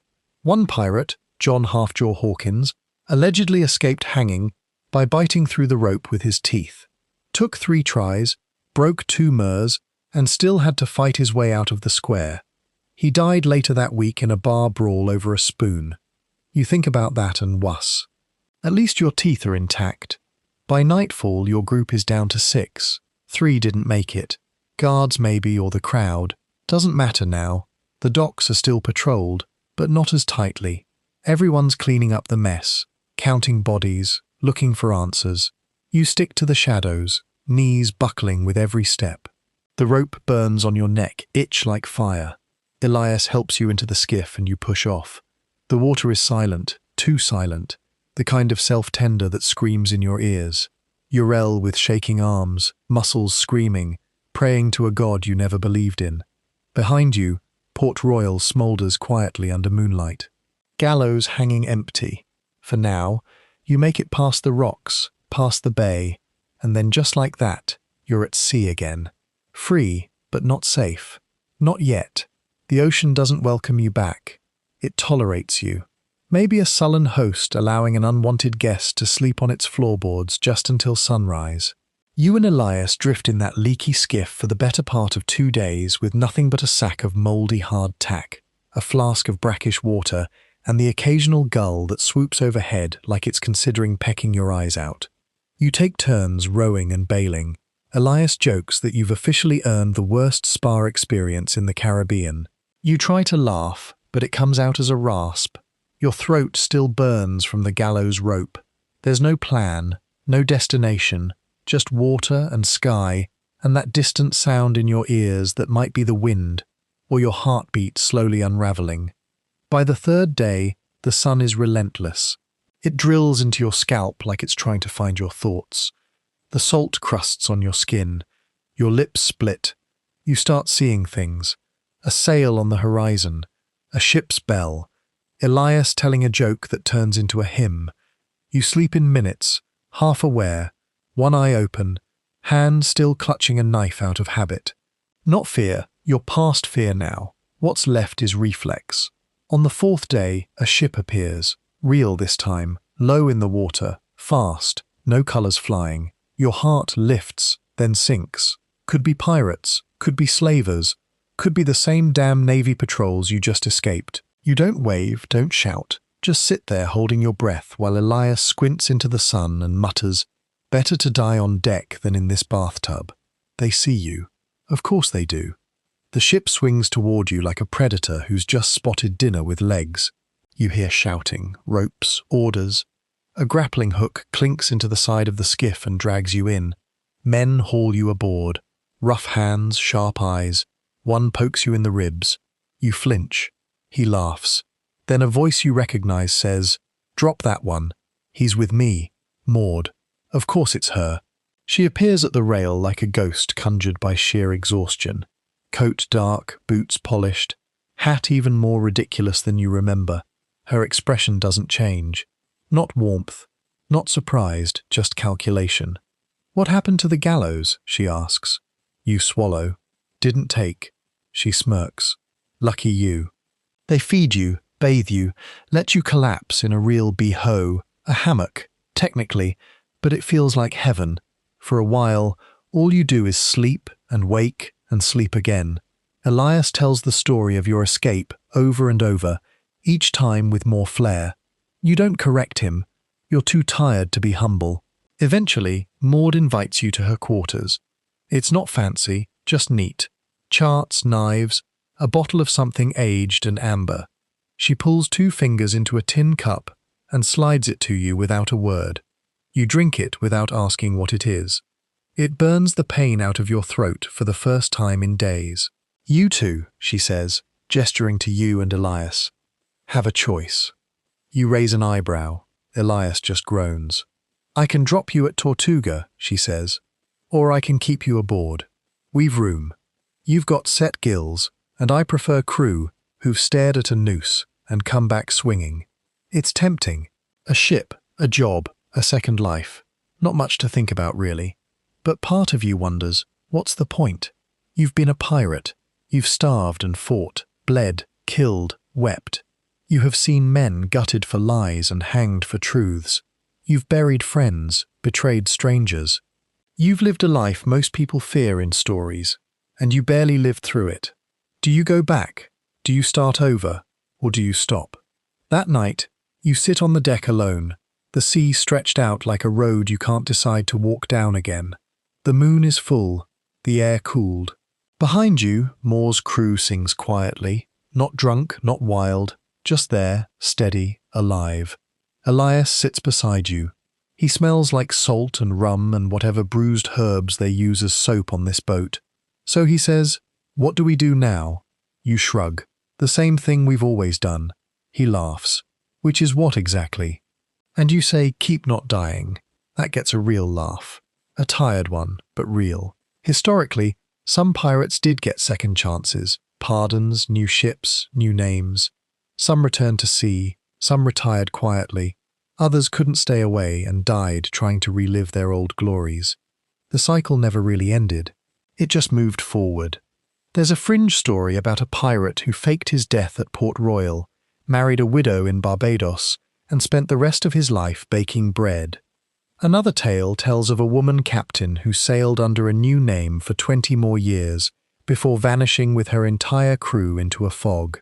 Legends, half-truths, you wonder which version you're stepping into now. Mud lets you stay.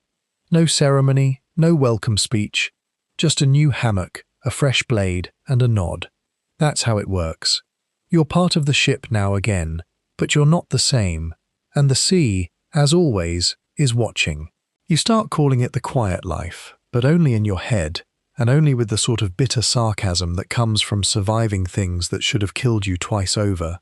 Life aboard Maud's ship isn't easy, but it's a long way from the chaos of your last crew. There's no whip crack echoing off the mast. No gambling brawls that end in blood. No stench of rot beneath the deck. Maud runs a tight ship built on rules and respect, and you almost don't know what to do with that. Almost. Your new job is maintenance.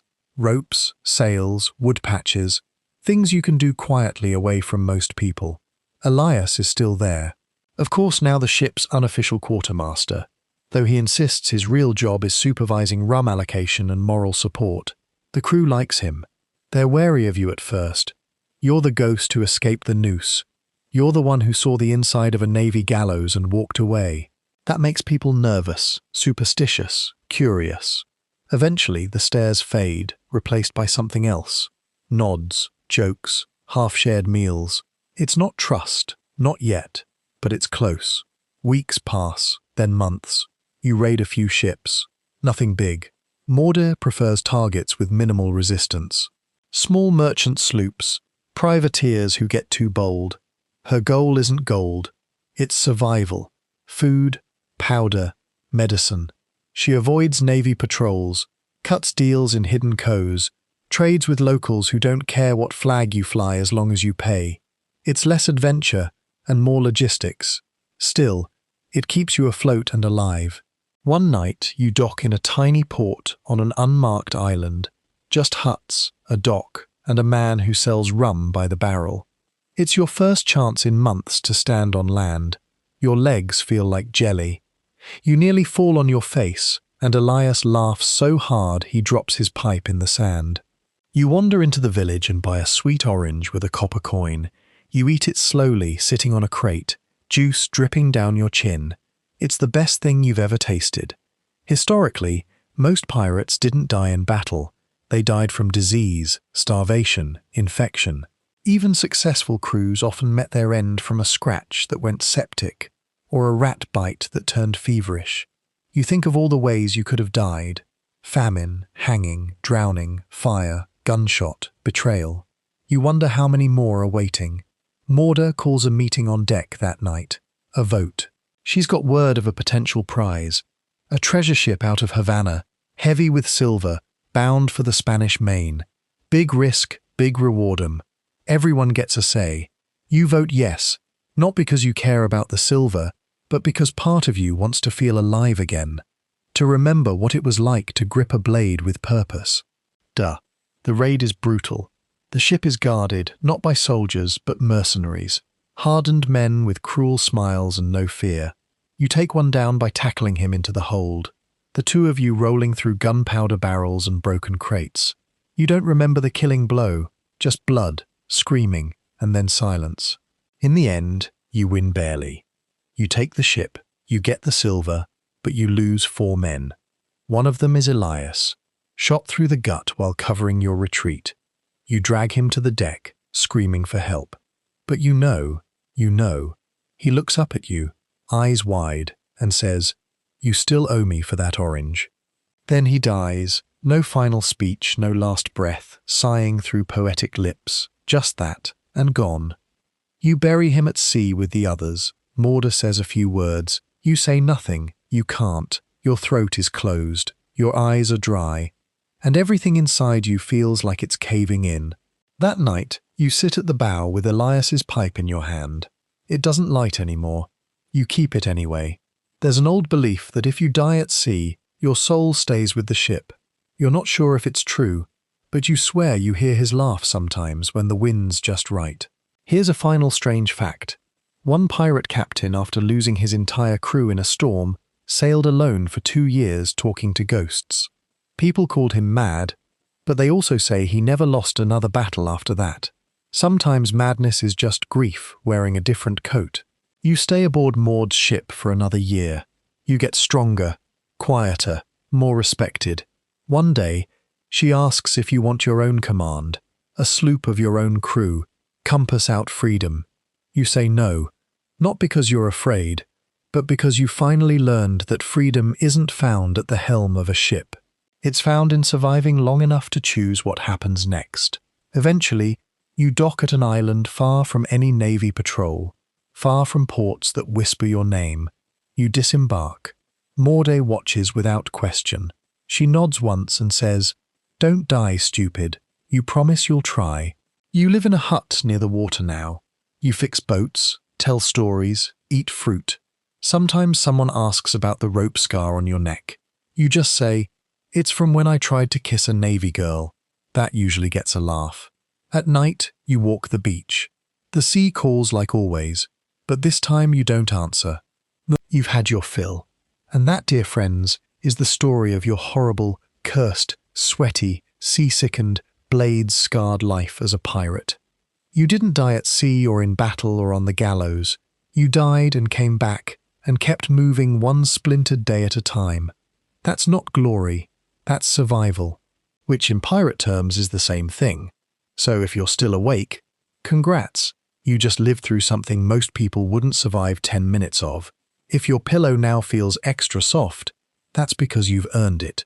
Now close your eyes, breathe in deep, and drift away like a stolen ship into a moonlight cove.